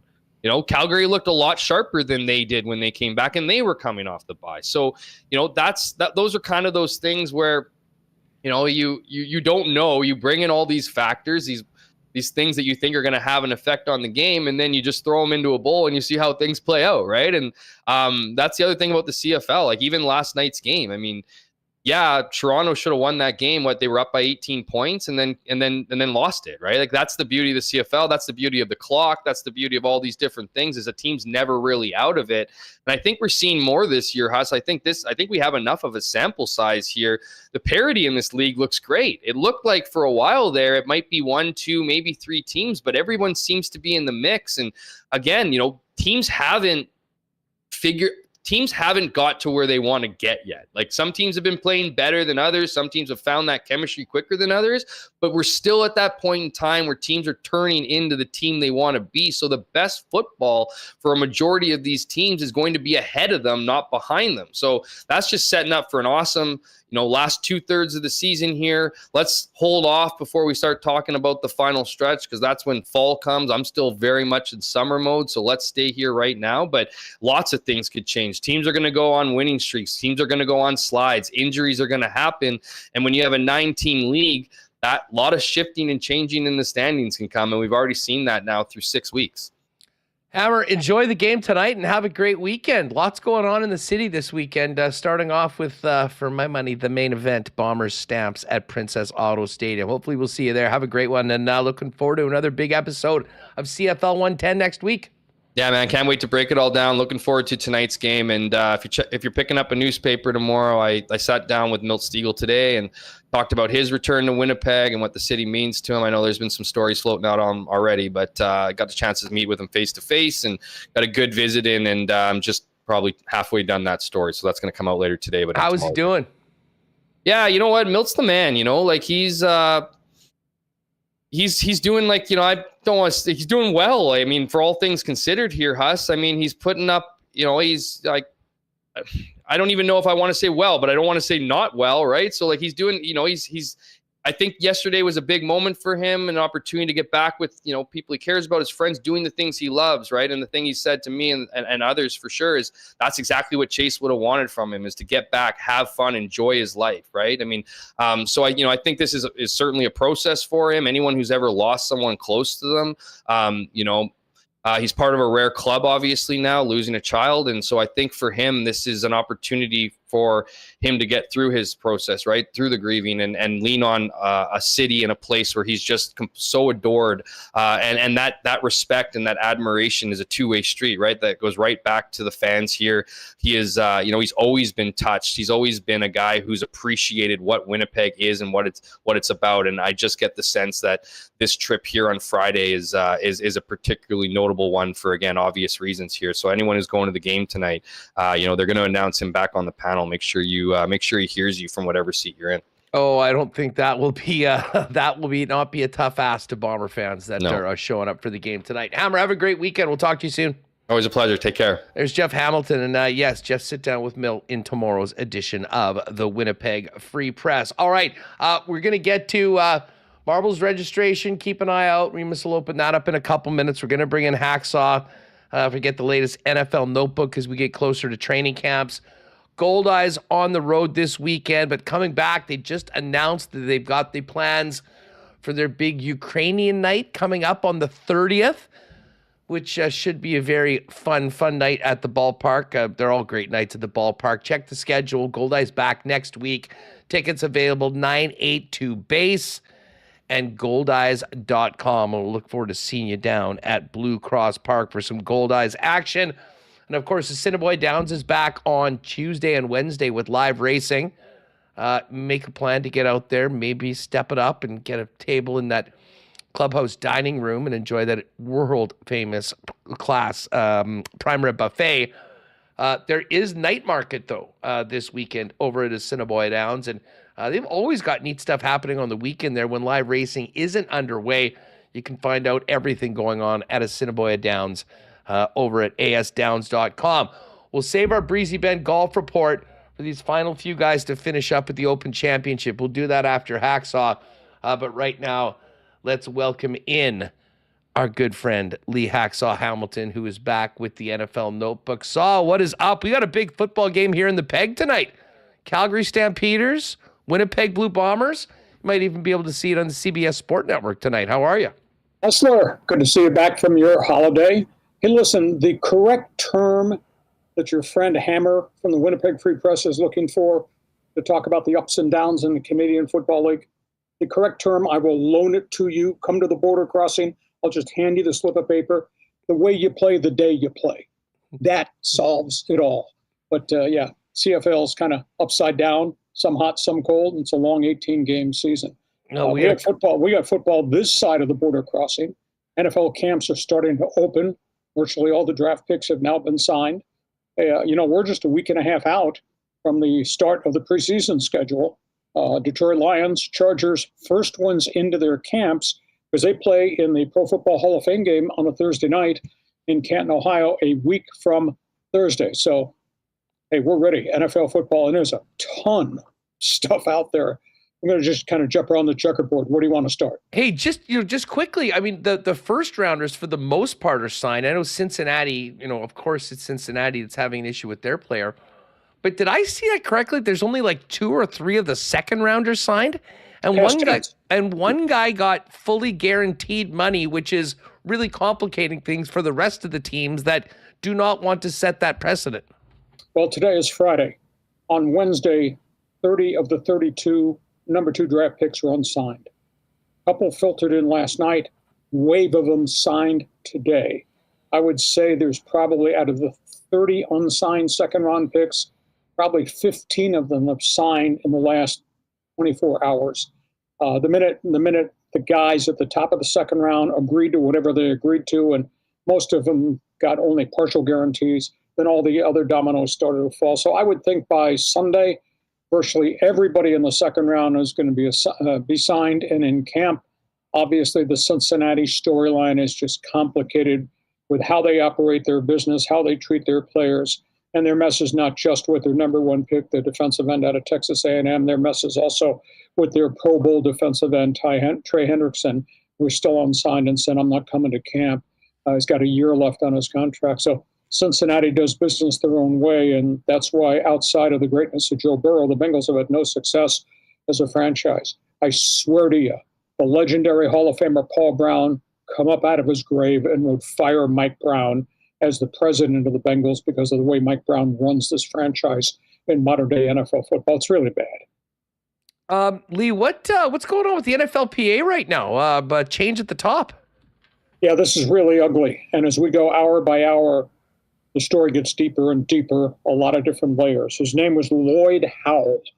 Been on the job just about 2 years. He replaced a longtime head of the Players Association, Morris Smith. Well, at the end of the day, as the investigative reporters have done their job, they've dug up more and more dirt on this guy, and this guy was, in essence, forced out about 24 hours ago. They can say, he can say in a press release he resigned. At the end of the day, they found out. And Hustler, forgive me if I've forgotten whether we've talked about what happened at the NFL owners' meetings a month or so ago. Roger Goodell told the management council to tell club owners not to guarantee full contracts for quarterbacks. This is the aftermath of Deshaun Watson getting the full guarantee in Cleveland, which set off a whole bunch of dominoes falling, and every other quarterback said, I want the same thing. They didn't get it. But the fact that Goodell's told the management council, take this message to the owners, don't give Kyler Murray, Russell Wilson, Lamar Jackson, Justin Herbert fully guaranteed contracts. Al, that's collusion. And the union got word of it. There was a grievance filed. There was an agreement made that the arbitrator who listened to the evidence said, there appears to be collusion, but I'm not going to file a collusion claim against the NFL. Lloyd Howell was at that meeting. Lloyd Howell took that information and put it in his pocket, and he did not tell his executive committee, which is made up of a player rep from every team, did not tell them what the arbitrator had indicated. That story finally leaked out about 3 weeks ago. The NFL's got a monster problem on its hands because there's going to be another grievance by whomever the new leader of the union is. And Hustler, you remember Jack Morris, Detroit Tigers pitcher? Of course. You remember the grievance over lack of free agent offers to the best pitcher in the American League, Jack Morris?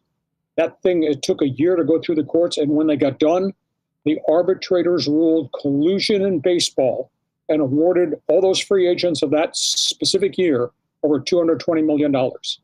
The NFL, by what Goodell did, what the management council did, and then what they told each of the owners, and the owners refused to negotiate in good faith with specific players, there's going to be another grievance coming. And this grievance involves 594 NFL players. Can you imagine the amount of money if an arbitrator rules that you guys colluded against the Russell Wilsons and the Lamar Jacksons and the Justin Herberts, plus everybody else who's in that free agent class? My God, how the hell in the world could Roger Goodell, the management council, take that stance? Because Article 17 says no club will share information on contracts with other clubs. And paper trail, there is a text from the owner of the Chargers, Dean Spanos, to Michael Bidwell, Arizona owner, congratulating Michael Bidwell on negotiating an extension with Kyler Murray, hardballing him and not giving him big guarantees. And Spanos said, great methodology. We're going to do the same thing with our quarterback. That's collusion. Hustler, on this street corner, there's all kinds of violations of the CBA of Article 17. And on that street corner is the history of what happened in baseball. I swear to God to you, within a year, you and I are going to be doing this notebook on a Friday, and there's going to be a grievance and there'll be an arbitration hearing. Somebody's going to write a big check to the Players Association. Anyhow, this spins back to Lloyd Howell. He knew, he didn't tell his executive committee, and now they're doing more investigation of this guy, and now they've found out there was a misconstrued use of expense money from the Players Association to go to strip clubs and to hide that. And he was involved in a sexual discrimination case in his last job on which he lost a lawsuit. We're talking about a whole bunch of layers of things about this guy that nobody knew about. And he did not represent the interest of his players when he withheld the information about potential collusion.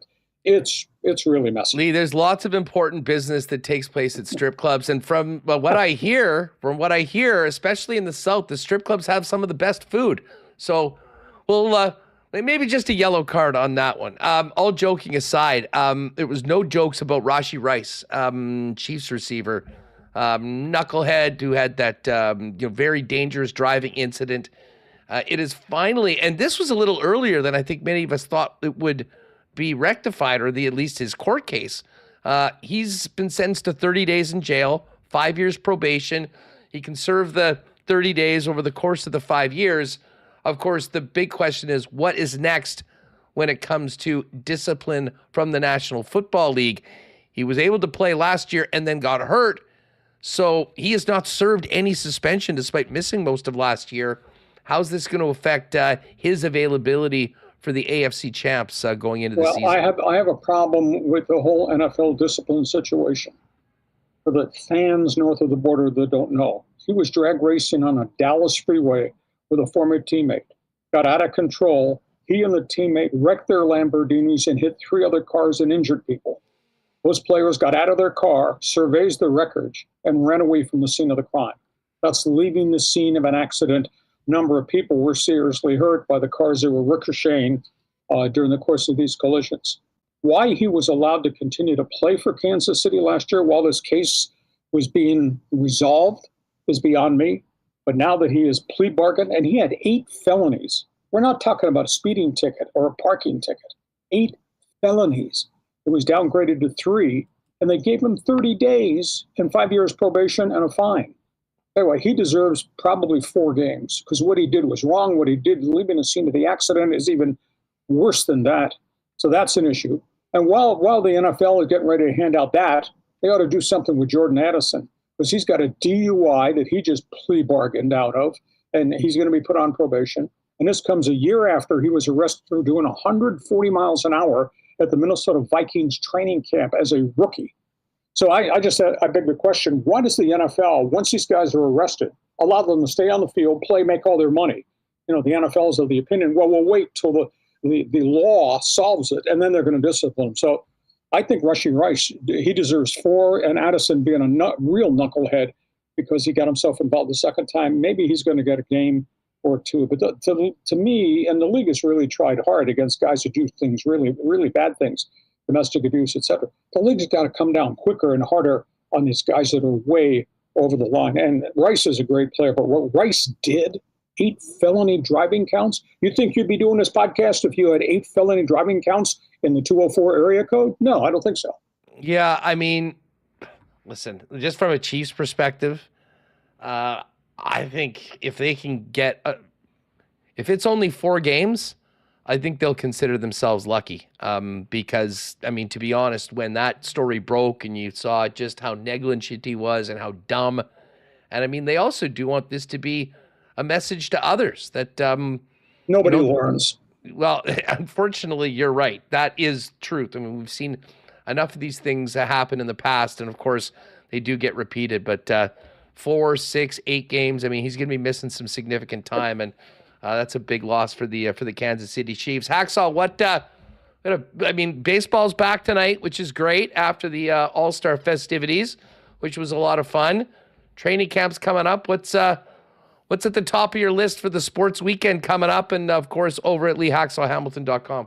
Well, I write about sports every day on my website for you people in the old Canada network, as I call you. Check my website. It's there. It's posted every morning, LeeHacksawHamilton.com. I wrote a kind of a unique one man's opinion column about the All-Star game.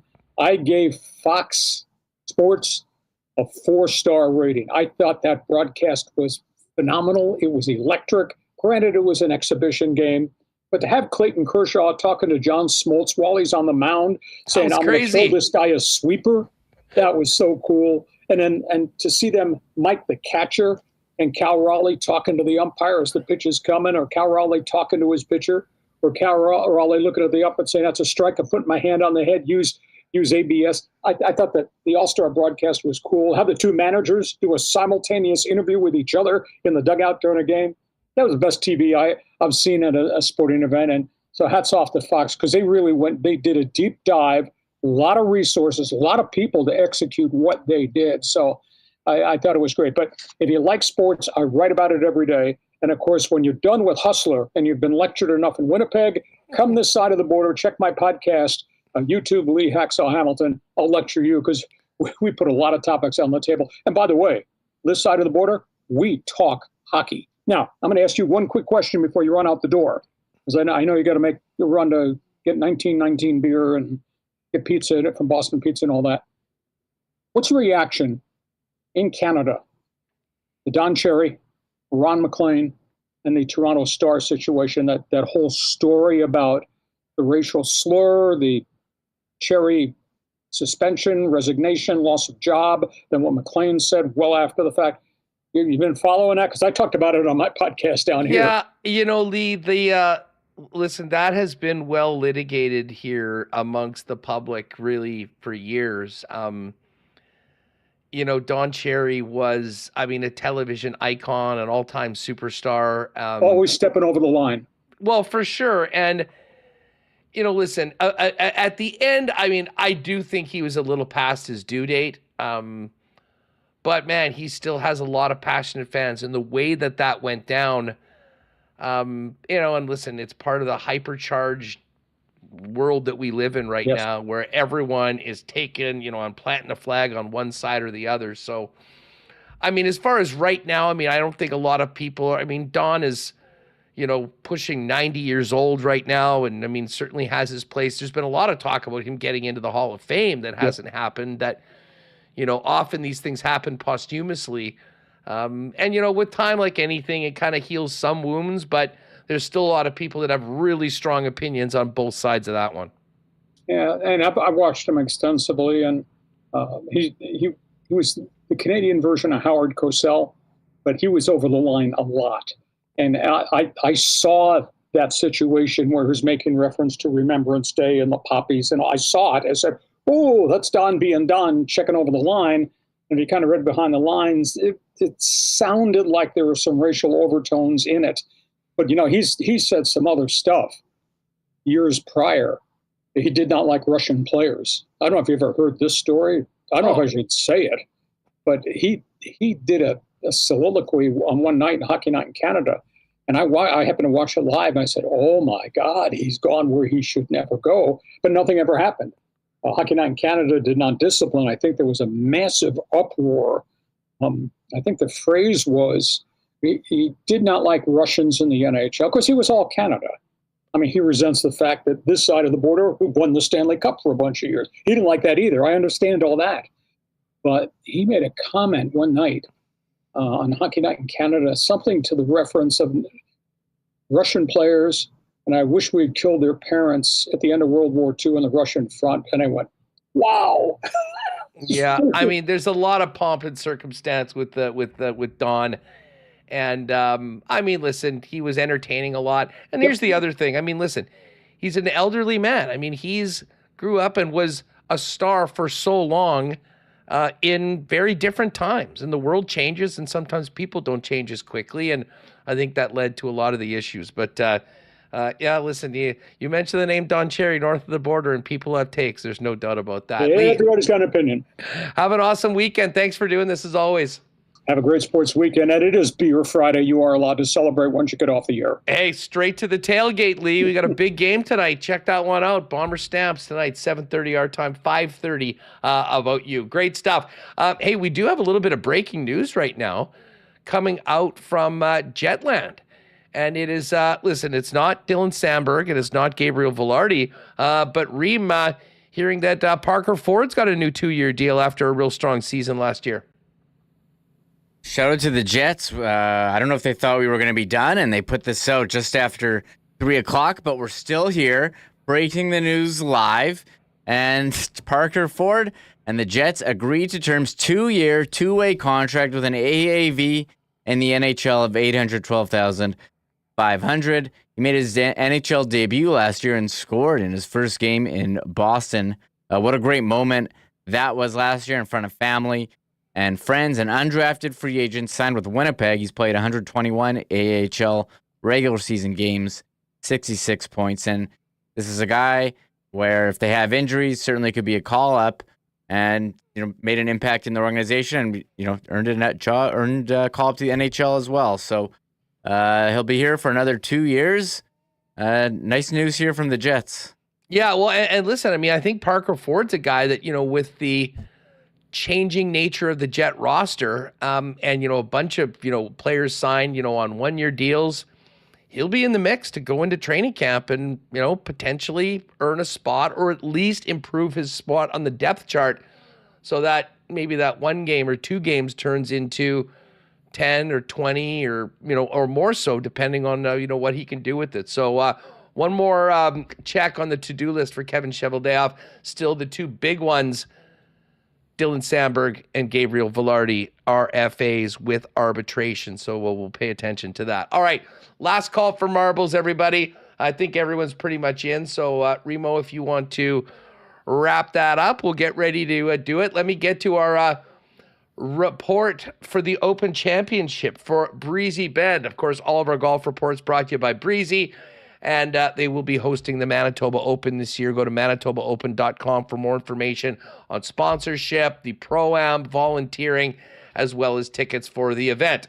Well, it was the Scotty Scheffler show today. World number 1 goes 6 under, sinking putts from everywhere.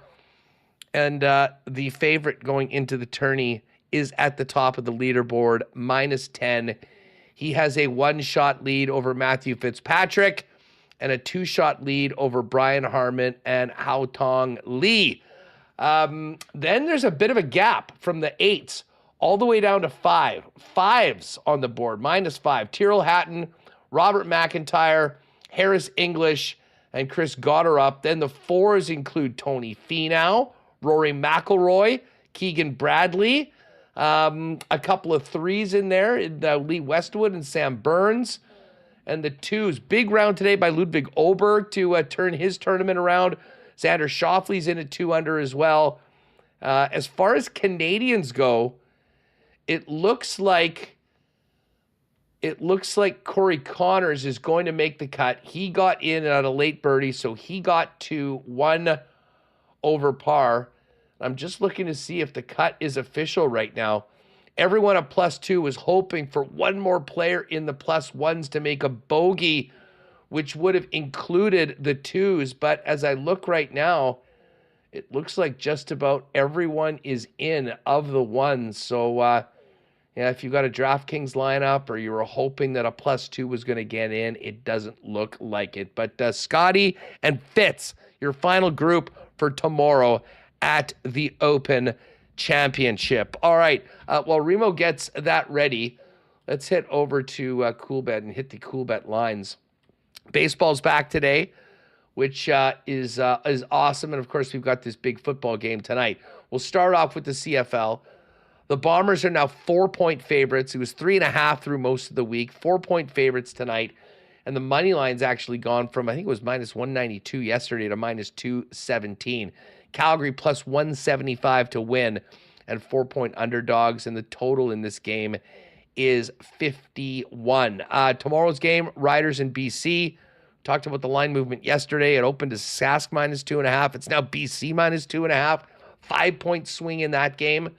And once again, last night, a good opportunity to remind people that sometimes fading the line movement is the play. That certainly was the case with the Argos last night, and you're getting a much better number on the Riders now than you would have at the beginning of the year, of the week, I should say. Riders +129 to win, BC -156, and there's been no movement whatsoever on the Sunday game. Hamilton -1.5 on the spread and -128 on the money line. Ottawa +106 to win and getting 1.5 points at home. As far as the Open Championship goes, we do have live betting all week long over at Coolbet, and with those late birdies, Scotty Scheffler is a big favorite now, -192 to hold on the final 36 and win the Claret Jug. Matthew Fitzpatrick is +550.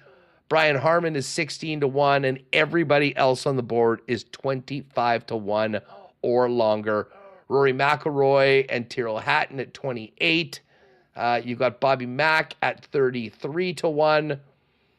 Højgaard, Xander Schauffele, 125, Ludwig Aberg, 125, as they're 8 shots back, and I don't think anyone expecting Scotty Scheffler to go into reverse. Now, as far as exclusives for tonight, Blue Jays are back. They're taking on the San Francisco Giants.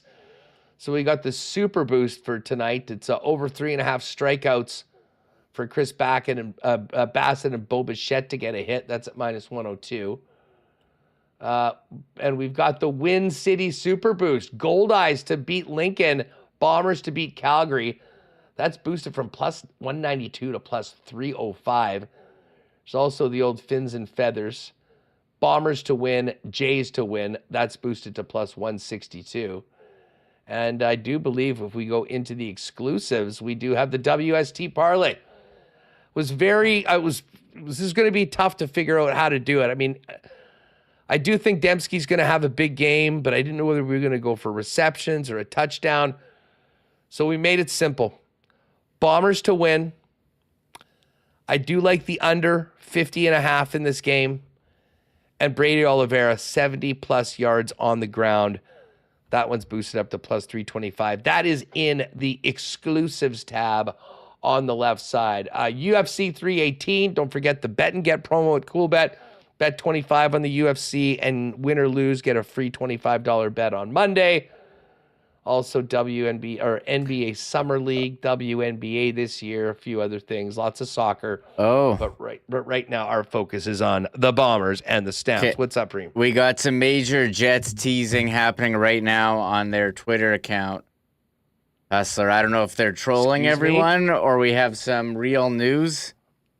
I'm sure after we hit end, they're going to announce it. But so Vincent Gabriel, who's a listener of our show, says, today would be a fantastic day to announce a Valardi extension at NHL Jets. And the Jets responded with a picture of some guy in glasses. I don't know who this guy is. It says, does he know? Okay, but the Jets, maybe they're just trolling everyone. They did just post, maybe because the Bombers are having 90s night, but they just wrote, hey, Macarena, like 6 times. You want me to text? Should I put in a text here? Like, or are they teasing something? Do I need to be refreshing this nonstop? People are saying 6 years. I don't know. Oh, 6 years because it says 6 times, hey, Macarena. Oh, apparently it's 6 years? People are saying it's official. Wait, I got to refresh. All right, keep on refreshing here. I did like the way here we it started is. out. Yes. Boom! The Valardi party continues for 6 more years. Somebody's getting a marble today, and that is Gabriel Valardi. 6 years, and we talked about how long this deal would be, and I kind of thought that it might maybe not necessarily be that long, maybe 4, potentially 5. Listen, we'll see what the numbers are and what they were able to agree on. But I'll tell you what, another good bit of business by the Winnipeg Jets. You got to keep your guys around. We know what happened with Nikolai Ehlers, who did obviously give 10 great years to the Jets organization. But to have Gabriel Valardi signed for 6 more years, in a lot of ways, the gift of that Patrick Laine pick continues to deliver for the Winnipeg Jets. And you've got a top line player that is going to be around for 6 more years with Winnipeg. So a heck of a way to go into the weekend with anything but a Friday news dump. Yeah, 7. Okay, people in chat. Shout it to everyone in chat who's been keeping us posted here as I feverishly refresh Twitter. And people are saying 7.5. Let me just refresh before I confirm. I can't tell anything. But I'm looking at AFP Analytics.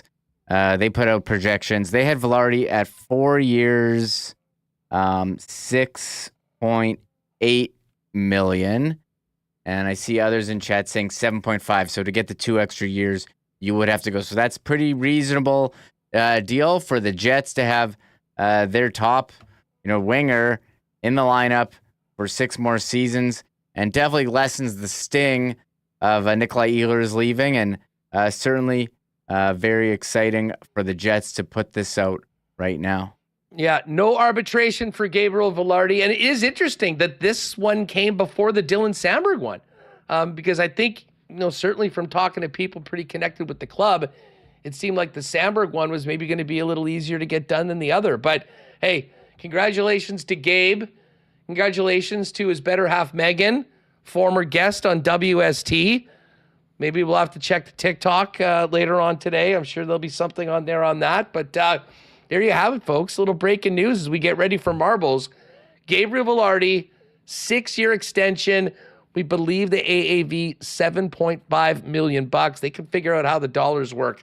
6 years is, I think, is the number that is important for Winnipeg Jet fans. So congratulations to Gabe. And good news for the Winnipeg Jets as we head into the weekend. Dylan Samberg, you are next. Let's take it 6, maybe even 2 more. How about 8 for Slamberg on the blue line? All right, so we finished up the cool bet lines. We've done our open report. We've broken Gabriel Valardi's signing with the Winnipeg Jets. Now there's only one thing left to do, and that is fire up a marble race. And I think we got to give Barron and Valardi marbles today, Remo, with their new contracts this week on WST. 100%. I don't know if I have any 90s themes for the Macarena. It's 90s night at Princess Auto Stadium. But here, I'll do this one. Ready? Here we go. All right, let's get to a little TRN. It's Friday. Another week of work's gone by. You deserve to treat yourself. Maybe an ice cream kick or a bottle of rye. Phone the whole day in, so lax you can't deny. Why use effort even for pleasure? Give blind luck a try. It's time to do a marble race. No skill separating best to worst. Marble race. Just type marbles with the punctuation first. Marble race. Don't spam or you will suffer. Oh, let's play marble race. Get to your mark before it's too late. Set, go. All right, a Valardi party on a Friday afternoon here on WST. We will get to marbles. Elliot Friedman, who seemingly needs to... the Jets have basically said it themselves, but in case you were wondering, it is confirmed. No arbitration with the Jets, and Gabe Valardi, 6 more years in the peg at $7.5 million. So Remo for the list. Morgan Barron, new deal. He gets a marble. Gabe Valardi, new deal. He gets a marble. Throw one in for me as well, if you don't mind. Yeah, I'm just getting on it. Congrats. I just did the name draw for those Bomber tickets. Shout out to Alan, who gave us those. Frosty pulled his on the wheel over here. I had to get those over quick as the game is, starting pretty soon. As the countdown's on, people are tailgating already, so sent those over to Frosty, who is in the chat. Frosty, enjoy the game tonight, and a huge thanks to Alan. Very, very nice of him to be able to allow us to execute a giveaway for the hottest tickets in town. Bombers Stamps tonight at Princess Auto Stadium. Yeah. Wait, did I give this giveaway? Did it go? One sec. Yeah, you look at Fans First. You see the secondary ticket prices for these at fansfirst.ca has the get-in price for Bomber Stamps, $125. Not a cheap ticket. Oh, they're going down, $110. I see in the upper zone, but that's for a single. That's a single. Yeah. So, $120 if you want a pair in the lower bowl. That is the get-in price right now on Fans First. Yeah, and listen, for folks, and again, that's that much nicer that Alan threw those over for us to take care of a WST listener. Frosty's going to be getting in the north end zone and having fun with Tyson and the rest of the gang down in the north end. Mm-hmm. If you are thinking about Fans First, I wouldn't be surprised if you waited closer to sort of 5:30, 6 o'clock, that you might see maybe some more tickets at lesser prices be out there. But hey, the demand is crazy for these tickets right now. They've been selling out so far in advance. They've done an incredible job at creating the demand and the scarcity of the ticket.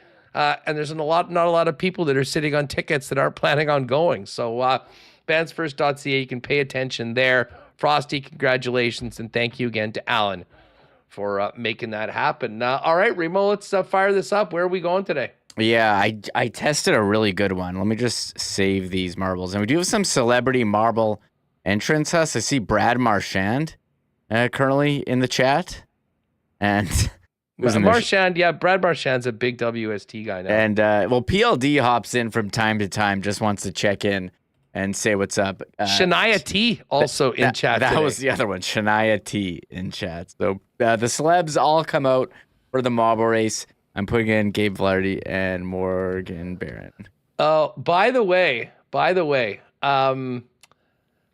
just while you get that up, let's get the marbles up. I'm just looking at a tweet from 12:17 p.m. Mm-hmm. Luke Wilson tweeting out, flight delay from Toronto. I'm in jeopardy of not making Friday night football in Winnipeg. And he popped in the airplane gif. And then Kate Burnett saying, you mean we are in jeopardy? Double whammy. Darsh says, hope you make it. Loudest fans in the league. Shout out to Darshan, who's become one of Luke's biggest rivals and a mainstay on the numpty list. And it'll be too bad. See, now there's a lot of people, oh, it's only Winnipeg, better off staying away. First time in history, someone's sad about potentially not making it to Winnipeg. Of course, there's a lot of shots. Listen, to everyone taking shots, you wish your city was as lit for football games as the city of Winnipeg is. And the rest of the Canadian Football League, for the matter of fact, can only dream of selling out a game, never mind 8 straight games. So yeah, Luke, come on down to Winnipeg, as Willie Jefferson would say. Hope you make it, and hope you see what the best atmosphere in the Canadian Football League is all about tonight down at Princess Auto Stadium. But yeah, it might be a straight shot from JRI to Princess Auto Stadium for Luke. Make sure to give him a very nice Winnipeg welcome when you see him tonight at the game. Would love, I really do, because I mean, he's been such a polarizing figure. A lot of people love him. There are a lot of CFL people that sort of felt that he's been taking shots at them. I wonder how the boys in 141 and 140 will be Hamilton. He did not get a warm welcome at all in Hamilton and a few weeks ago. So anyways, interested to see what if he makes it tonight. But of course, the guy that everyone's looking forward to having here tonight is Milt Stiegel, who of course will be part of the panel. But let's do some marbles here, Reem, and then get ready for the game tonight. Sure, it's just launching. I see Kasperi Kapanen's entered the chat. SPLD is in. I wonder, think anyone will have any signs with a picture of Luke Wilson's face and with big text saying numpty on it? Will there be any signs of like that tonight, or what kind of reception? I was thinking about recreating the Digital Underground classic as a new song, the Numpty Nump, and maybe do a fun comedy-based song to give it to Luke. But hey, listen, honestly, I will say I saw him going at it. Gabe was amazing. I mean, Gabe doesn't take any shit from anyone. He was having some fun yesterday. And, I'll give a shout out to Darshan Singh, BC Lions fan, very active on Twitter. Had a couple beers with Darsh in Vancouver and Gabe before the Grey Cup. Darsh came here to Winnipeg supporting the Lions on the road last year, got a chance to see him. He's just a great guy. I don't know how he ended up in Luke's crosshairs, but the little back and forth I had with Mr. Wilson started off simply saying, what are you talking about? Darsh is one of the best fans that the CFL has. And then he went in. Yes, the numpty dance is your boy Bruce. Hey, you're a DJ. You can work on the beats. I'll be putting some some bars together, and we can make something happen for the Numpty Dance, supporting CFL fans that have been here for years, not necessarily the New Jacks. All right. Luca D's here too. Yeah. Did I miss the marbles like LeBron does the NBA Finals? we might need to put a WST All-Star team from the chat right now. Well, Gene Okerlund's in there too, almost getting overlooked. He's here pretty often. Gene's always here. Come on, Mean Gene, one of our great. Mean Gene is a close second, exactly. Okay. Andrew Mangiapane said that Kasperi Kapanen recommended the show to him. Like, what the heck's going on? Okay. Crazy things are happening right now, but good things. It's beautiful. We have maybe the busiest weekend of the summer with the Outdoor Comedy Festival, Super Spike, Tacos and Tequila, Bombers at home tonight. So everyone's got lots on their plate and lots of things to do. But we all know that the weekend does not officially start until there is a marbles race winner on WST. So it's about that time. Let's get to it. Sure. I got 219 marbles in. I put Valardi, Hustler, Morgan Barron, and I tested this track. I thought it was pretty good. It's a water track, which we haven't really seen. Yeah, it's perfect for summer. Perfect for summer. Yeah, perfect for summer. It's called Splashy Brutal Attack. It's got a good finish. Got a good finish. And a lot of people are giving a shout out to you for your big haircut coming in today. I got one earlier this week. Fresh cut. Looking very fresh for the Bomber game tonight. That's kind of why I was wearing hats so much over the last couple of weeks. I planned to get my haircut before I went to Aikens, and then I didn't when I went back. And yeah, yesterday was I went, charged the car, got a haircut, went to Hooters. Just an average. Still an open average here? Thursday. Damn straight. I thought it was going here. bankrupt. Some of them in the States have been, but I think Hulk Hogan's actually trying to save Hooters. He's got to get, he's got in that the United States. He's got that great American beer he's got to sell. So that would be a good avenue for that.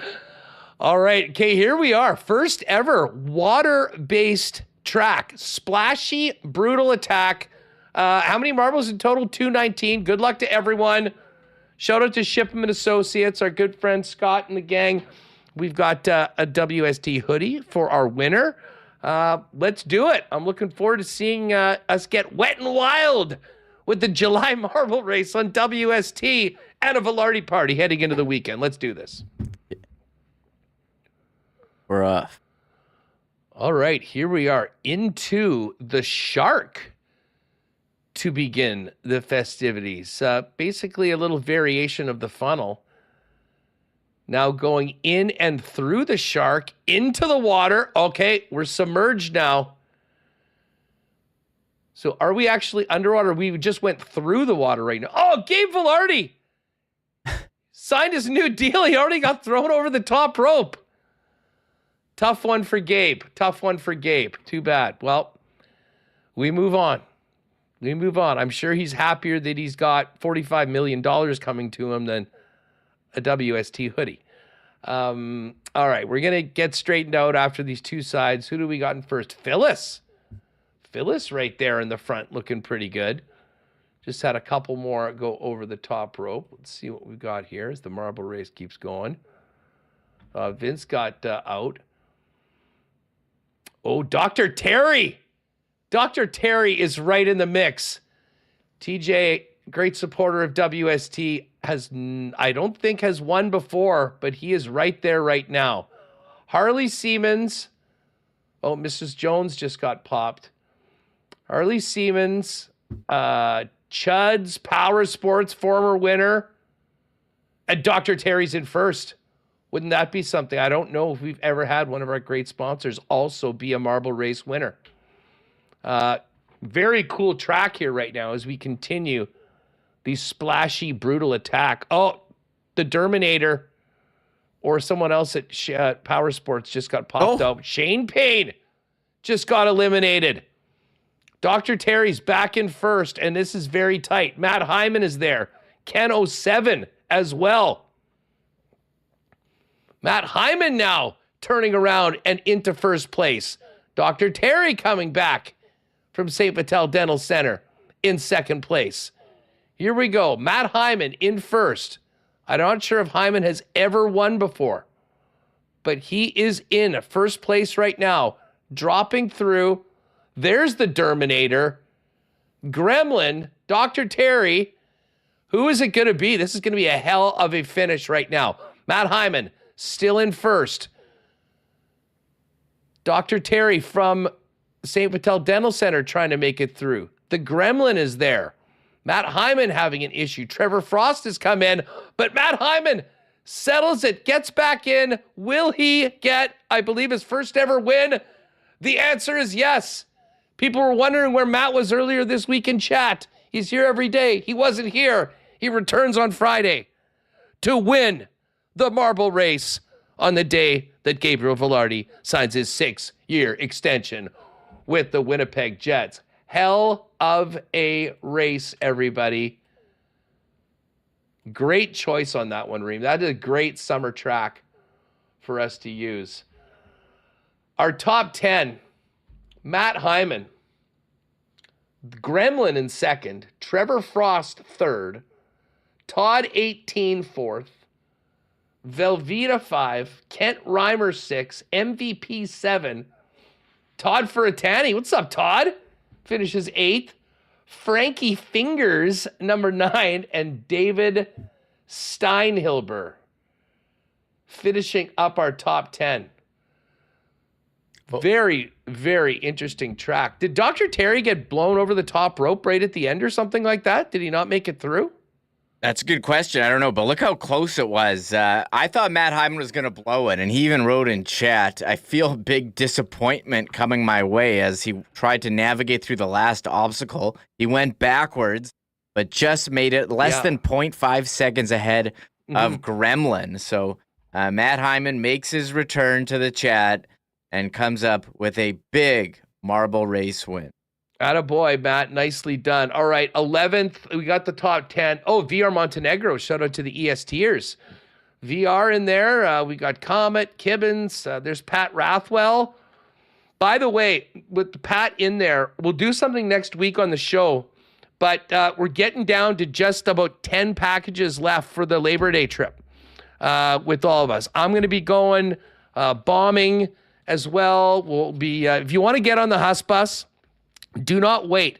All you need is a deposit right now, but go to the 1930 crew on Twitter or on X or on Instagram. Send them a message and get those spots full. We had such a great time last year. We've already filled one bus. We've got a second bus. We've got about 10 spots left, but don't wait until the last minute because it will be full. Confirm yourself in the 1930 crew. Insta, Tara, Pat, the gang will be happy to take care of you. All right, as we continue to go through, there's Phyllis, there's Spency. We got Tony Pop, Roscoe, Hustler. Where was I? I was 7th there or 70th, something like that. See if I'm ahead of my pal Bozeman right now. There's Rip City Step, another ESTer. Wayne Gretzky. Look for Wayne Gretzky with no shirt and the big hat. Okay, Dr. Terry finished 121st?